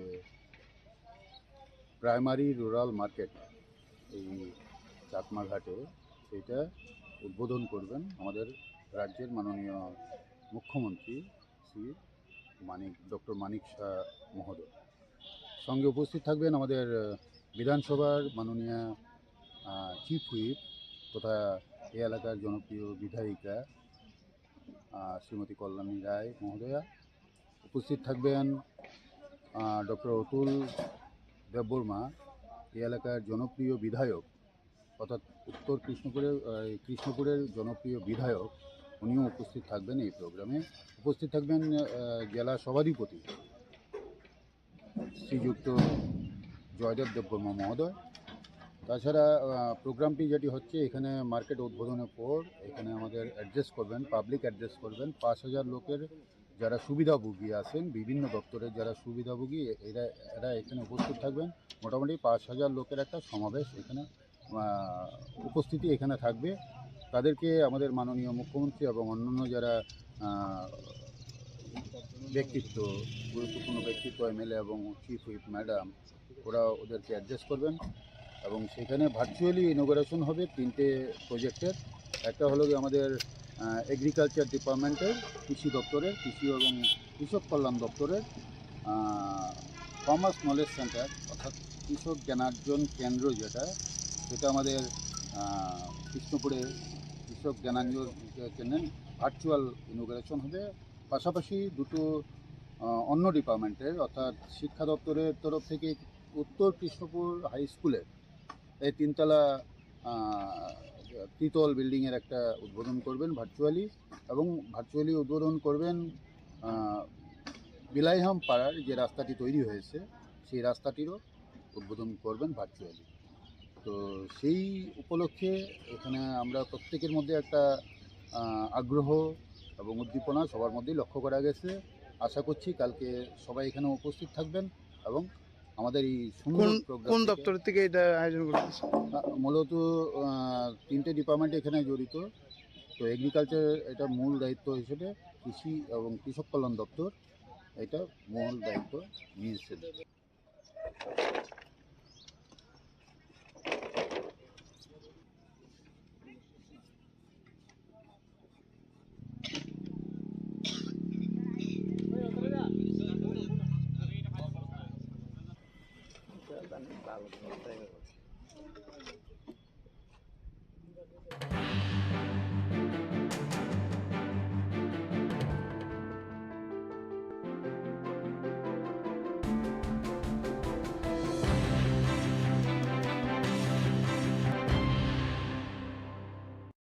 চাকরি ক্ষেত্রে সংরক্ষণ নীতি সঠিক রেখে আসন বৃদ্ধি করে নিয়োগ করার নির্দেশ দিয়েছে উচ্চ আদালত। এই সংবাদ পাওয়ার পর মঙ্গলবার এসটিজিটি উত্তীর্ণরা শিক্ষামন্ত্রীর বাসভবনে যান তাদের একসঙ্গে নিয়োগ করার দাবি নিয়ে।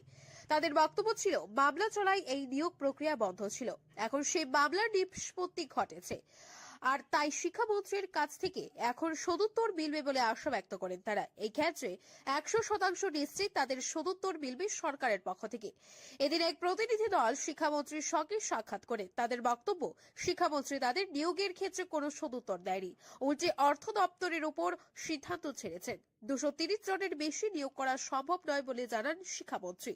এই ক্ষেত্রে এসটিজিটি উত্তীর্ণদের বক্তব্য, শূন্যপদ রয়েছে আরো বেশি, অথচ কেন নিয়োগ করা হচ্ছে না তা নিয়ে প্রশ্ন তুলে। ওরা তো কষ্ট আছে, ওরা মনের কষ্ট বলতে আসে, আমাদেরও দেখতে হবে, বসবো আমি দেখি এডুকেশন মিনিস্টার মুখ্যমন্ত্রীর সঙ্গে কথা বলবো আমি কি করা যায়। ওদের একটা ধারণা দেন ফাইন্যান্স মিনিস্টার ইচ্ছা করলে সব কিছু করা যায়, এটা তো হয় না। মন্ত্রিসভা চলে একটা কি কালেকটিভ ডিসিশন দিয়ে, না সম্মিলিত ডিসিশন নিয়ে মন্ত্রিসভা চলে, এটা তো আর ফাইন্যান্স মিনিস্টার বা এডুকেশন মিনিস্টার বা এই মিনিস্টার সেই মিনিস্টার দিয়ে হয় না, এটা কালেকটিভ ডিসিশন নিতে করতে হয়। এমনি শিক্ষামন্ত্রী কারণ এটা পলিসি ম্যাটার না, এটা পলিসি ম্যাটার তো কালেকটিভ ডিসিশনে চলে। ডিপার্টমেন্টাল কি বলে রেগুলার ম্যাটারগুলি যে কি বলে যেগুলি করা যায় এটা করা যায়, বদলি তদলি এটাও হয়, বুঝছো না, রুটিন ম্যাটারগুলি হয় মন্ত্রী দিয়ে, কিন্তু পলিসি ম্যাটার তো ক্যাবিনেট লাগে, ঠিক না, এটা তো এমনি হয় না। শিক্ষামন্ত্রী তাদের বলেছে আপনি নাকি ফাইল পাস করলেই যারা চাকরি পেয়ে যাবে, সেই বিষয়ে ক্যাবিনেট লাগবে না, এটা তাদের ধারণা হয়েছে, এটা ঠিক আছে। মানুষের কষ্টে থাকলে কত ধারণা হয় না, কষ্টে দুঃখে আছে, পরীক্ষা দিয়েছে, পাস করে চাকরি পাচ্ছে না, মানুষের থাকে মনে কষ্ট, বিষয়টা বয়সও কম, বুঝো না। বিষয়টা হচ্ছে স্যার যে নির্বাচন ঘটি তাদের সমস্যার সমাধান আজকে আলাপ করবো বলেছি না, আমি যদি বলতে পারতাম আমি বলেই ফেলতাম চাকরি দেবো বলে, কালেকটিভ একটা ডিসিশন ছিল আর কি, গতকাল এটা রায় হয়েছে, লাইটটাও দেখিনি আমি এখনো, আর কি এটা collective decision, policy matter collective decision, ঠিক না। আর রুটিন ম্যাটারগুলি মন্ত্রী করতে পারে, এটা রুটিন না, এটা তো পলিসি ম্যাটার না, চাকরি দেওয়া, পোস্ট ফিল আপ করা। এমনি তিনজনে কবে বসবেন আপনারা, মুখ্যমন্ত্রী শিক্ষামন্ত্রী? আজকে কথা বলবো, আমার প্রোগ্রাম আছে, দেখি কি হয় না, তাড়াতাড়ি বসার চেষ্টা করবো, বারবার যেন আসে, সমাধান কীভাবে করা যায় আর কীভাবে। আজকে সকালে রতন স্যারের বাড়িতে গিয়েছিলাম, ওনার কাছ থেকে আমরা স্পষ্ট আশাবাদী হয়েছিলাম যে আমাদের অর্থ দপ্তরের মন্ত্রী শ্রদ্ধেয় জিষ্ণুদেব বর্মন স্যার যদি আমাদের অ্যাপ্রুভেল দিয়ে দেয়, আমরা সবাই একসাথে রিক্রুটমেন্ট হব। এর পরিপ্রেক্ষিতে আমরা আজ সকালে ওনার বাসভবনে এসেছিলাম এবং ওনার সাথে দেখা করেছিলাম। ওনার সাথে দেখা করার পরে আমরা একটা বিষয়ই আশ্বস্ত হলাম যে আমাদের উনি রিক্রুটমেন্ট করতে কোনো অসুবিধা নেই, এবং উনি আজকেই আমাদের শ্রদ্ধেয় রাজ্যের মুখ্যমন্ত্রী মহাশয় স্যার এবং শ্রদ্ধেয় শিক্ষামন্ত্রী স্যারের সাথে আজকেই মিটিং করবেন, আমাদের বিষয় নিয়ে কিভাবে বা বিবেচনা করা হয় বা কিভাবে আমরা সবাইকে রিক্রুটমেন্ট করা হয় এই ইলেকশনের আগে, এই বিষয় নিয়ে আলোচনা করার পর কালকে দুপুরে সেক্রেটারিতে অর্থাৎ মহাকারণে আমাদের দুজনকে ডেকেছেন যে আমাদের দুজন প্রতিনিধি গিয়ে জানতে বিষয়গুলো আমাদের কতগুলো কাজ হলো। বা শেষ পর্যন্ত শিক্ষামন্ত্রীর সঙ্গে কথা বলে হতাশ হয়ে অর্থমন্ত্রীর কাছে যান তারা। সেখানে গিয়ে এক প্রতিনিধি দল অর্থমন্ত্রীর সঙ্গে কথা বলেন। বেশ খানিকক্ষণ তাদের সঙ্গে কথা বলেন অর্থমন্ত্রী জিষ্ণুদেব বর্মা। পরে তিনি জানান তাদের মনে কষ্ট রয়েছে, তাদের বক্তব্য শুনতে হবে। এই বিষয়ে শিক্ষামন্ত্রী ও মুখ্যমন্ত্রীর সঙ্গে আলোচনা করবেন। তাদের মধ্যে ধারণা রয়েছে অর্থ দপ্তর ও মন্ত্রী চাইলেই সমস্ত কিছু সম্ভব, কিন্তু বাস্তবে এটা হয় না। সম্মিলিত সিদ্ধান্তের উপর মন্ত্রিসভা চলে, একজন মন্ত্রীর পক্ষে সিদ্ধান্ত নিয়ে সম্ভব নয়। রুটিন ম্যাটারগুলি মন্ত্রী সিদ্ধান্ত নিতে পারে, কিন্তু পলিসি ম্যাটার সম্মিলিত সিদ্ধান্ত ছাড়া সম্ভব নয় বলে জানান তিনি। শীঘ্রই আলোচনায় বসে এই বিষয়ে সমাধান বের করা হবে বলে আশ্বাস দেন তিনি। অন্যদিকে অর্থমন্ত্রীর সঙ্গে আলোচনায় সন্তোষ ব্যক্ত করেন এসটিজিটি উত্তীর্ণরা। বুধবার এই নিয়ে মহাকরণে তাদের ডাকা হয়েছে বলে জানান তিনি। সেখানে তাদের সমস্ত বিষয়ে স্পষ্ট করে দেওয়া হবে। Bureau report, Tripura News 8।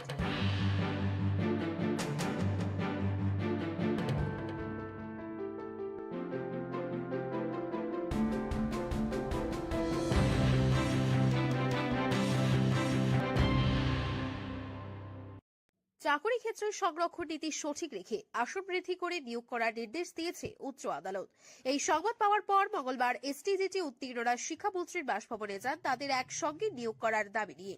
তাদের বক্তব্য ছিল, মামলা চলায় এই নিয়োগ প্রক্রিয়া বন্ধ ছিল, এখন সেই মামলার নিষ্পত্তি ঘটেছে, আর তাই শিক্ষামন্ত্রীর কাছ থেকে এখন সদুত্তর মিলবে বলে আশা ব্যক্ত করেন তারা। এই ক্ষেত্রে 100% নিশ্চিত তাদের সদুত্তর মিলবে সরকারের পক্ষ থেকে।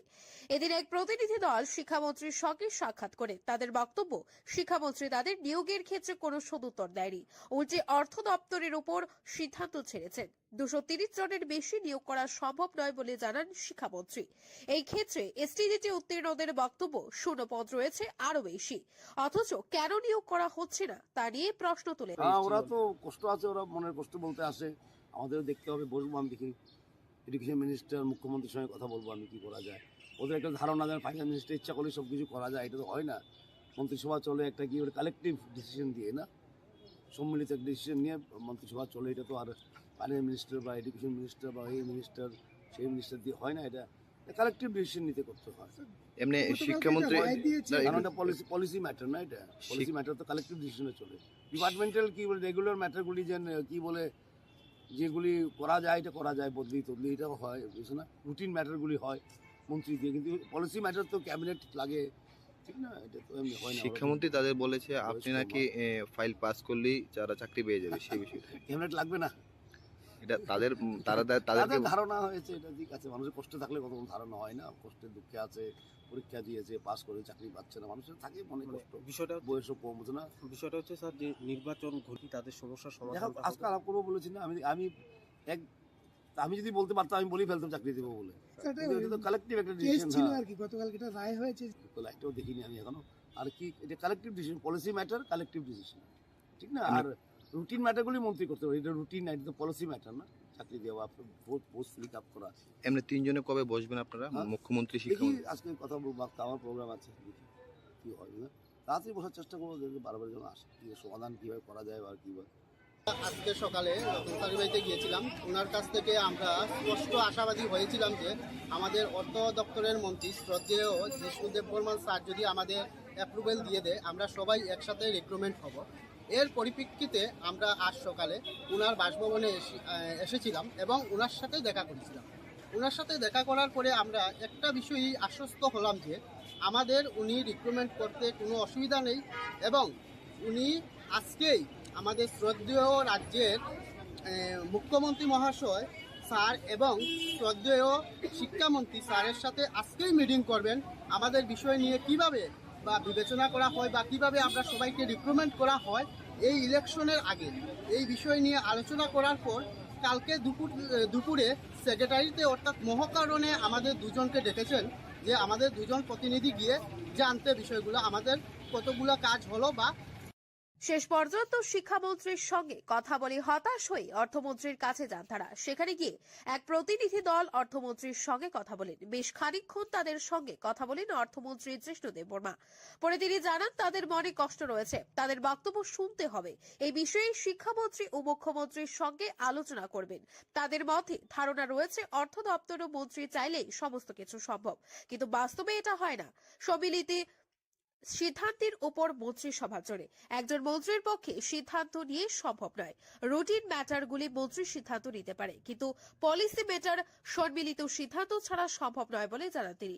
শীঘ্রই আলোচনায় বসে এই বিষয়ে সমাধান বের করা হবে বলে আশ্বাস দেন তিনি। বাইট। অন্যদিকে অর্থমন্ত্রীর সঙ্গে আলোচনায় সন্তোষ ব্যক্ত করেন এসটিজিটি উত্তীর্ণরা। বুধবার এই নিয়ে মহাকরণে তাদের ডাকা হয়েছে বলে জানান তিনি। সেখানে তাদের সমস্ত বিষয়ে স্পষ্ট করে দেওয়া হবে। Bureau report, Tripura News 8।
আর আর দিয়া গেছে দিয়া আমদার না এদিকে আমার বাজে না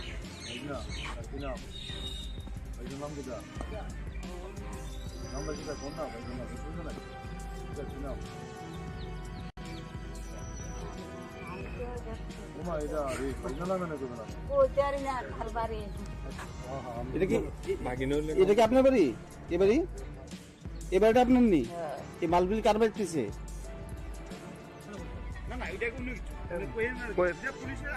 এই যে মনে করেন এই যে মনে করেন পুলিশ কিছু অবৈধ মানে জিনিস মানে উদ্ধার করছে, এতে আপনার এলাকাবাসীরা খুশি নেই? যুব সমাজ হ্যাঁ এগুলি তো জানেন তো কি পাইছে পুলিশ কি পাইছে শুনছেন নি এটা কিতাব জানেননি কি কি শুনছেন আপনারা? আমি তো এই কিতাব জানি না, এখনো জানি না। আইন আমাদের কাছে আজকে একটি খবর আসে যে গর্জি হোলাক্ষেত পারমোড়া এলাকায় কর্মীর জন্য হিউজ পরিমাণে কন্ট্রাব্যান্ড আইটেমস মজুত আছে। সেই খবরের ভিত্তিতে আমরা এখানে কিছু রেড করি। বাড়িতে রেড করার পর দেখি 50টা পেডি আজকে তার মধ্যে টোটাল 7,970 টাকা। আনুমানিক বাজার মূল্য কত হতে পারে এগুলো? বাজার মূল্য প্রায় 30 লক্ষ টাকা। 30 লক্ষ টাকা। এগুলি স্যার এসকোপ না স্যার? এসকোপ এই তো অবৈধ ব্র্যান্ড ব্র্যান্ড না?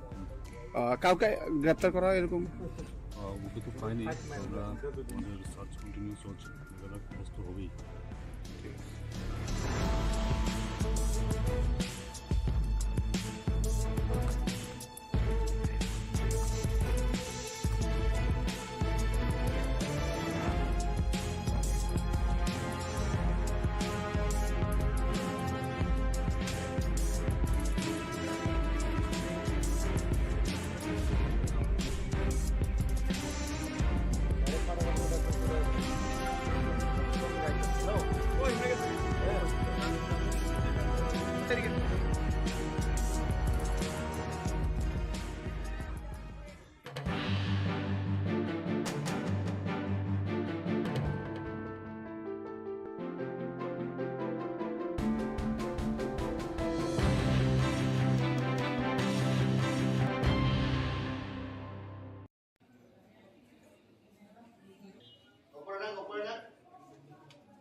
এরই একটা টোটাল পার্টটা আসছে দুটো।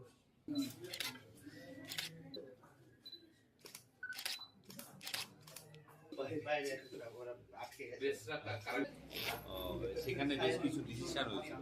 সেখানে একটা প্রথম ডিসিশন ছিল রোগী কল্যাণ সমিতির তরফ থেকে ফার্মাসি শপ ওপেন করা হবে। সেই জন্য আমরা এটা ন্যাশনাল বিডিং করেছি। আমরা বিডিং করে হাইয়েস্ট যে ডিসকাউন্ট যে দেবে তাকে আমরা এটা আমাদের প্রেমিসেসটা অফার করব। তো এখানে এই Iris meditech solution private limited সে হাইয়েস্ট বিড দিয়েছে, 33% ডিসকাউন্ট দেবে ওষুধের মধ্যে, কিন্তু কিছু কিছু আইটেম বাদ দিয়ে যেগুলি অ্যাকসেপ্ট ডিপিসিও যেগুলি গভর্নমেন্ট অফ ইন্ডিয়া থেকে, যেমন স্যালাইন টেলাইন কিছু জিনিস আছে, এগুলি রেট ফিক্স করা থাকে।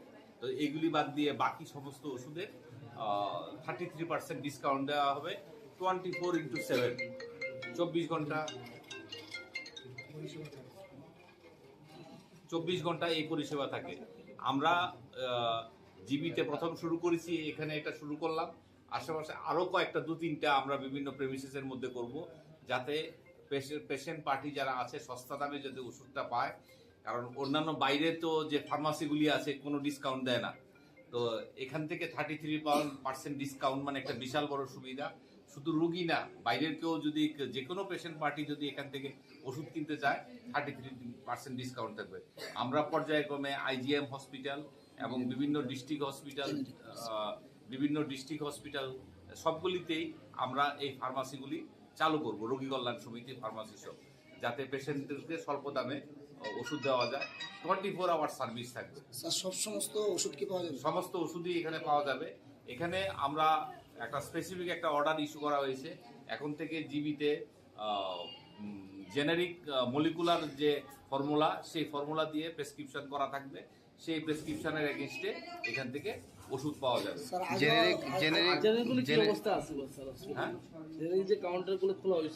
জেনেরিক কাউন্টার যেগুলি আছে সেগুলি থাকবে। ইন এডিশন আমাদের এখানে ব্র্যান্ডেড জেনেরিক যেগুলি আছে সেগুলি এখান থেকে চলবে। আরেকটা বিষয় যেটা কোভিডের থেকে খোলা হয়েছিল, কিন্তু সেখানে ফান্ড টান্ডেরও নানা রকম প্রবলেম আছে, সাকসেসফুলি চলেনি।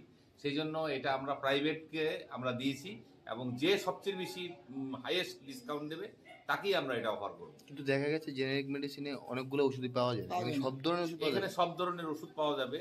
আমরা এখানে ফার্মাকোলজি ডিপার্টমেন্ট আছে, সেই ডিপার্টমেন্ট থেকে কমিটিও করা হয়েছে।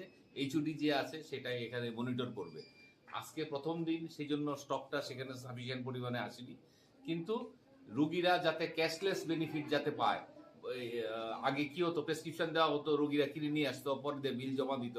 এই সিস্টেমটা যাতে আমরা বন্ধ করতে চাই। এখান থেকে ওষুধ কিনতে হলে এমএস এর তরফ থেকেই এখান থেকে ওষুধ নিয়ে যাবে, নিয়ে গিয়ে পেশেন্ট পার্টিকে সাপ্লাই করবে। বিল আমরা যেভাবে আছে, যে সিস্টেম আছে আয়ুষ্মান ভারতে যে সিস্টেম আছে, সেই সিস্টেম অনুসারে রিইম্বার্সমেন্ট হবে। বিপিএল এর ক্ষেত্রে কোনো ধরনের বিপিএল এর বলতে কিছু নাই। আয়ুষ্মান ভারতের যারা বেনিফিশিয়ারি আছে তারাই শুধু ক্যাশলেস পাবে। আচ্ছা, আর অন্যরা যারা আছে ওরা তো 33% ডিসকাউন্ট দিয়ে কিনে নেবে। আর আমরা পেশেন্টদেরকে এনকারেজ করবো না কেনার জন্য। এটা হসপিটালের তরফ থেকে এখানে স্লিপ ইস্যু হবে, এবং প্রতিটা ডিপার্টমেন্টে আমরা রিকুইজিশন দিয়ে দিচ্ছি, নাম্বার ফর্ম দিয়ে দিচ্ছি। সেই প্রতিটা ডিপার্টমেন্টের নম্বর ফর্ম থাকবে, ওরা রিকুইজিশন করবে। এবং প্রতিদিন সকালবেলা এখানে কি কি ওষুধ আছে, বিশেষ করে অ্যান্টিবায়োটিক যেগুলো ওষুধ আছে, এগুলি এখানে দেওয়া হবে। 387টা এসেনশিয়াল ড্রাগ এখান থেকে যাবে। হ্যাঁ,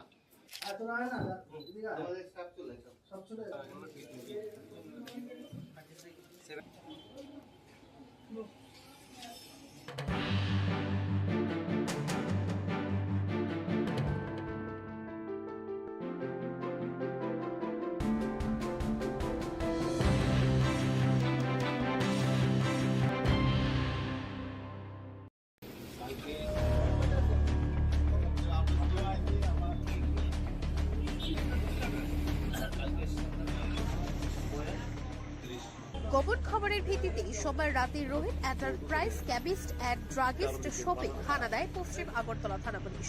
জগন্নাথ বাড়ি রোডে অবস্থিত এই ওষুধের দোকানটিতে হানা প্রচুর পরিমাণে নেশার কফ সিরাপ উদ্ধার করে পুলিশ। সদর এসডিপিও অজয় কুমার দাসের নেতৃত্বে অভিযান চালানো হয়।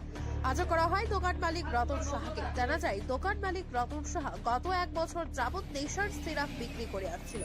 গত কয়েকদিন ধরে এলাকায় নেশা কারবারি ও নেশা সেবনকারীদের আনাগোনা বাড়ে। রাস্তার পাশে থাকা চায়ের দোকানগুলিতে অস্বাভাবিক ভিড় লক্ষ্য করা যায়। পরে পুলিশ জানতে পারে এই দোকান থেকে অবৈধ কফ সিরাপগুলি ক্রয় করে সেবনের পর চা খেতে যায় নেশায় আসক্তরা। অবশেষে পুলিশ এই দোকানের মধ্যে অভিযান চালায়। আমরা এখানে পেট্রোলিং এ লক্ষ্য করেছি যে কর্নেল চৌমনি থেকে বিদ্যুৎগত চৌমনির মধ্যে চায়ের দোকানগুলো যে আছে, এই প্রচুর ভিড়, আননেসেসারি ভিড়। তো এই চায়ের দোকানের ভিড় তো আনন্যাচুরাল ভিড়। শহরে তো অনেক জায়গায় চা বিক্রি হয়। এটা নিয়ে ওসি সাহেব তো সিক্রেট এনকোয়ারি করেছে। তাদের বোঝা গেছে যে এখান থেকে নেশা সামগ্রী, এই দোকানটা যে শপি যে আছে, এখান থেকে নেশা সামগ্রী খেয়ে তারপরে ছেলেমেয়েরা চা খেতে যেত। চা না খেলে একটু নেশাটা বেশি হয়। অ্যাকর্ডিংলি আমাদের এই ডাউটের উপরে আজকে এটা অলরেডি কভার চলছিল, ইনফরমেশন গ্যাদারিং করা হচ্ছিল। ওসি রেসপিএস তো আজকে একটা টিম উনি পাঠিয়েছেন, ইন্সপেক্টর ডাললগ আর সাব ইন্সপেক্টর রঞ্জিত দাস। ওনারা রেড করে প্রচুর পরিমাণে কোডিন ফসফেট যুক্ত, যেটাকে এনডিপিএস অ্যাক্ট হিসাবে ব্যান্ড, প্রচুর পরিমাণে পাওয়া গেছে, যেটা উনি এখানে বিক্রি করছিল। আর এখানে এইগুলো খেয়ে পাশের চায়ের দোকানগুলোতে অভিযুক্ত দোকানের মালিকের বিরুদ্ধে পশ্চিম থানার পুলিশ এনডিপিএস ধারা অনুযায়ী মামলা দায়ের করেছে। মঙ্গলবার দোকান মালিককে আদালতে সোপর্দ করে পুলিশ। এখন আমরা সিজ করছি in front of independent business. তারপরে স্যাম্পল ড্র করে এটা আমরা ওনাকে ডিটেল করে নিয়ে যাব, আর এনডিপিএস কেস অ্যাক্ট হিসাবে কেস রেজিস্টার করে ওনাকে অ্যারেস্ট করা হবে। কতগুলো পাওয়া গেছে এবং দোকান মালিকের নাম? কতগুলো বোতল পাওয়া এখন তো পরিমাণ এক্স্যাক্টলি বলা যাবে না, তারপরে চলছে এখন প্রসেস। তো এখন বাকিটা আপনাদের আফটার প্রসেস। দোকান মালিক দোকান মালিক আটক আছে এখানে, নাম এখন বলা যাবে না, এখন তদন্ত চলছে। এটা পরে পরে পরে উনি কি স্বীকার করেছেন যে এটার সঙ্গে তিনি যুক্ত? হ্যাঁ, ওনার দোকানে পাওয়া গেছে, আর ওনার দোকানে হিরেন পাওয়া গেছে। এমনি ওনার নাম রতন সাহা। এখন আমরা তো প্রাইমারি জাস্ট এখন সিজার প্রসিজার চলছে। প্রাইমারি কেন কি কারণে উনি স্বীকার করেছেন যে এটা উনি যে যারা নেশা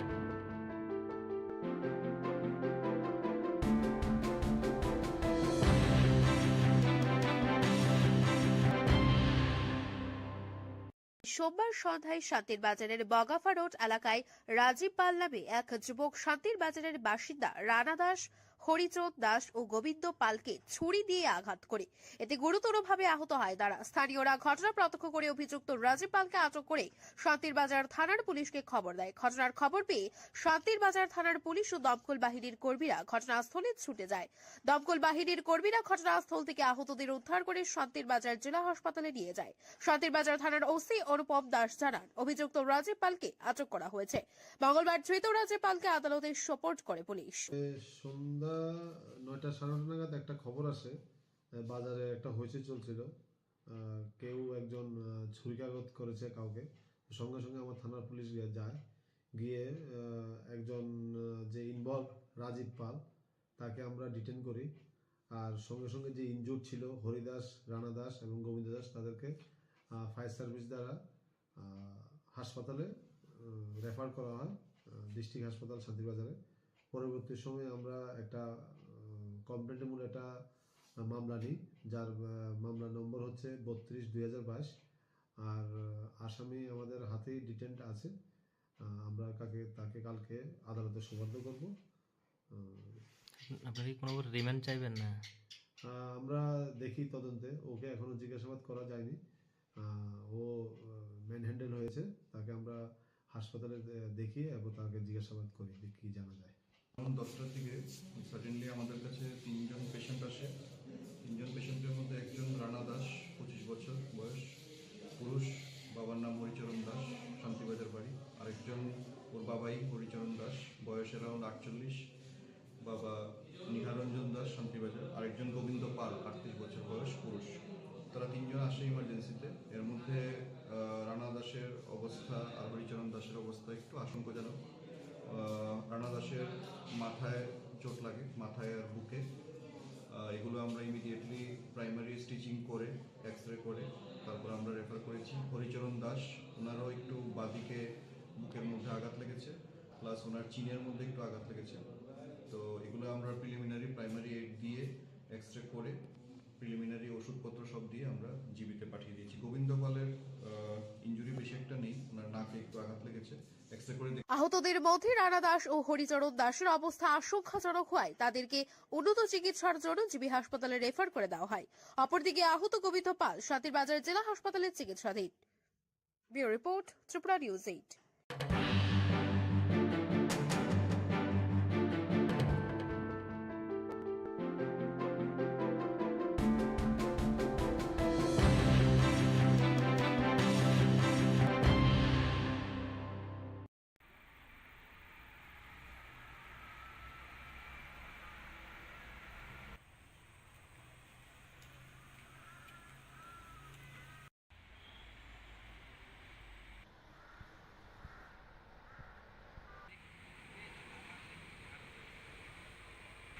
অফিস তো 10টা করে খোলা থাকে। এখন কি করতে আইছেন আপনার অফিসে? আমি এখন সার্ভাইভেলের লেগে আইছিলাম। কোন অফিসে আইছেন? ইন্দ্রনগর তহসিল। অফিস কি এখন খোলা নাকি বদ্ধ? এমনি তো ভিতর তো খোলা দেওয়া যাইতেছে, গেটটা তালা দেওয়া যাইতেছে। গেটে তালা দেওয়া না? তো আপনি কি কইবেন যে সময় দিন অফিসটা বদ্ধ, বেলা কয়টা বাজে এখন? এখন তো 2:20 বাজে। এই সময় দিন অফিসে তালা, কি বলবেন আপনি? আমি আর কি করবো, আমার লোক তো আরো 2-3 জন আয় অপেক্ষা করে গেছে। কারণ আপনারা তো কাজ ফেলে আসেন, তারা 3টা বা 2টার সময় অফিস বদ্ধ করে বাড়িতে জায়গা না? 2টার সময় না, এরা তো আপনি জায়গার ফিল্ডে জায়গা একজন কইলাই যায় আর ফিল্ডে কাজ করে, এই জায়গা নাফানাফি কাজ করে। কিন্তু অফিস তো পুরো ফাঁকা এখন। অফিস তো নিয়ম তো একদম তৃতীয় শ্রেণী কর্মচারীও থাকার দরকার, কিন্তু এখন নেই। অফিসে তালা না? এই জায়গাটার নাম কি দাদা? এটার নাম হলো ইন্দ্রনগর তহসিল, সামুদ্রিক বাজার। আপনি কিসের লেগে আইছিলেন? আমি ওই সার্ভাইভেলের লেগে আইছিলাম। আপনার নাম? আমার নাম হলো মরিচন্দ্র। বাড়ি? বাড়ি বয়নিয়ামরা।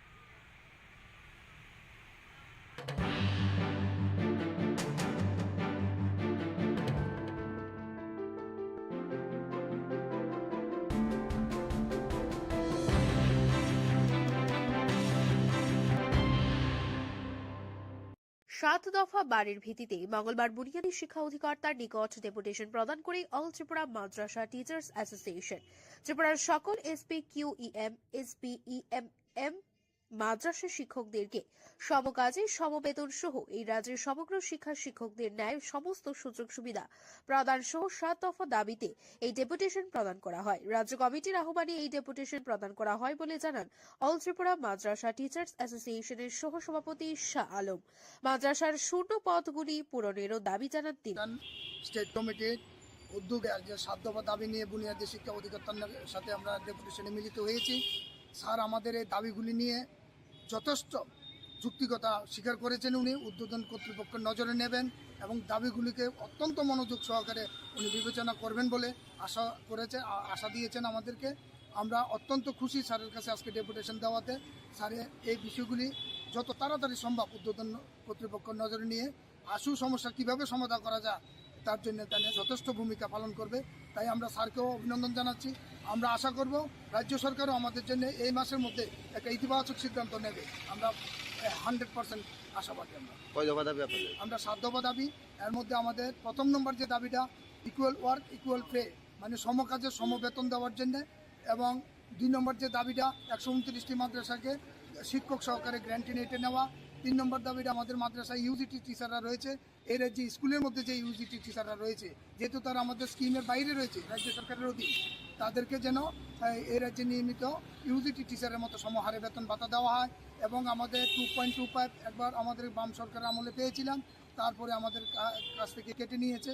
তাই আমরা এবারও দাবি করছি আমাদের যাতে এই 2.25 দেওয়া হয় এবং আমাদের রাজ্যে ভ্যাকেন্সি পোস্টগুলি খালি রয়েছে সেগুলি ফিল আপ করা, এবং আমাদের যারা মাদ্রাসাতে চাকরি করছে তারা যারা পেনশনে বা রিটায়ার্ডে গেলে তাদের পরিবারকে এককালীন 25 লক্ষ টাকা দেওয়া, এবং মাদ্রাসাতে যারা টিএসি রয়েছে তাদেরকে অনারিয়াম প্রদান করা।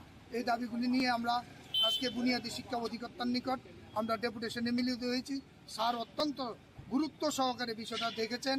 উনি বলেছেন যে আমি চেষ্টা করব, আপ্রাণ চেষ্টা করব, আমরা আমাদের দ্বারাতে যদি আপনাদের একটা দাবিও যদি পূরণ হয় তাহলে আমরা অত্যন্ত খুশি হব। তাই স্যারের কথা শুনে আমরা অত্যন্ত খুশি। আমরা আশা করব আজকে এই মাসের মধ্যে, যেহেতু আমাদের রাজ্যে আমরা মাদ্রাসা সংগঠন এই রাজ্যের সরকারের পাশে আগেও ছিলাম, এখনও আছে, আগামী দিনও থাকবো। আমরা কোভিড পরিস্থিতিতে সরকারের পাশে ছিলাম, 3বার রক্ত দিয়েছি, মেগা রক্তদান শিবির করেছি।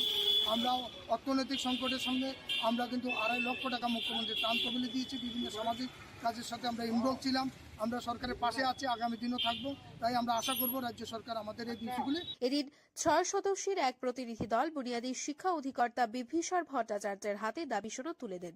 রাজ্য সরকার তাদের দাবির প্রতি যৌক্তিকতা স্বীকার করে ব্যবস্থা গ্রহণ করবে বলে আশা ব্যক্ত করেন নেতৃত্বরা।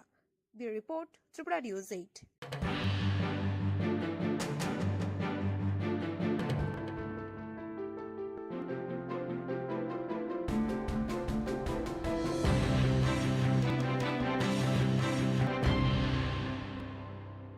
বাড়ি বাড়ি প্রচারে সিপিআইএম 2023 বিধানসভা নির্বাচন সরকারিভাবে ঘোষণা না হলেও রাজনৈতিক দলগুলোর তৎপরতা তুঙ্গে। শাসক দলের পাশাপাশি আমবাসায় বিরোধী দল সিপিআইএম ও প্রচারে জোর দিয়েছে। মঙ্গলবার সকালে সিপিআইএম আমবাসা বিভাগীয় কমিটির উদ্যোগে আমবাসা সুভাষপল্লী এলাকায় প্রচার অভিযানে নামে। বাড়ি বাড়ি প্রচারে গিয়ে জনগণের সাথে কথা বলে সিপিআইএম এর কর্মীরা। বাড়ি বাড়ি গিয়ে জনগণের সাড়া পাচ্ছে সিপিএম এর কর্মীরা। এক সাক্ষাৎকারে সিপিএম এর আমবাসা অঞ্চল সম্পাদক প্রদীপ শাহী বলেন, বিজেপি আইপিএফটি সরকার যে প্রতিশ্রুতি দিয়েছিল তা পূরণ করতে পারেনি। মানুষ আবার সিপিএম কে চাইছে। বাড়ি বাড়ি প্রচারে গিয়ে এমনই বার্তা পেলেন সিপিএম এর কর্মীরা। আবার নতুন ভাবে একটা মানুষের কাছে একটা জুমলা একটা বক্তব্য রেখে গেছে। কিন্তু এর আগে 2018 সালের নির্বাচন আগে উনি যে কথা বলেছিলেন, এই রাজ্যে আসার পর কর্মচারীদের সপ্তম পে কমিশন এবং বেকার যুবকদের বছরে 50,000 বেকার চাকরি, বেকার মজুরি বৃদ্ধি করা, এই সমস্ত অনেকগুলো প্রতিশ্রুতি দিয়েছিল, প্রায় 299টা প্রতিশ্রুতি। কিন্তু একটা প্রতিশ্রুতি তারা পূরণ করতে পারলো না। এখন আবার নির্বাচন এসেছে, এখন তারা দফায় দফায় এসে ওই সরকারি কর্মসূচির নাম করে তারা দলীয় প্রোগ্রাম তারা করছে।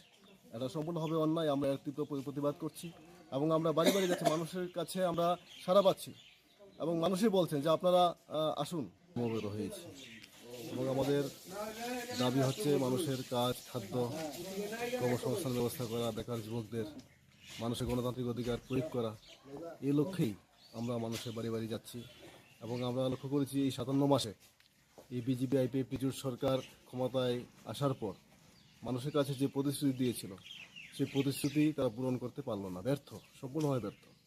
এবং আমরা লক্ষ্য করেছি তারা ভিশন ডকুমেন্টের নামে মানুষের কাছে একটা স্বপ্ন দেখিয়েছিল। কিন্তু আজকে 57 মাসে মানুষের অভিজ্ঞতা কি? আমরা বাড়ি বাড়ি যাচ্ছি, বাড়ি বাড়ি গিয়ে আমরা মানুষের সাড়া পাচ্ছি। মানুষ একটাই কথা বলছে যে আগের সরকারটাই ভালো ছিল, বামফ্রন্ট একমাত্র বিকল্প। মানুষের কাজ, খাদ্য, রুটি রুজির প্রশ্নে বামফ্রন্ট একমাত্র বিকল্প এবং এই লক্ষ্যেই আমরা বাড়ি বাড়ি। নির্বাচন ঘনিয়ে আসতেই শুরু হয়েছে রাজনৈতিক দলগুলির কর্মসূচি। কিছুটা দেরিতে হলেও কর্মসূচি নিয়ে মাঠে নামে CPM. Bureau report, Tripura news 8।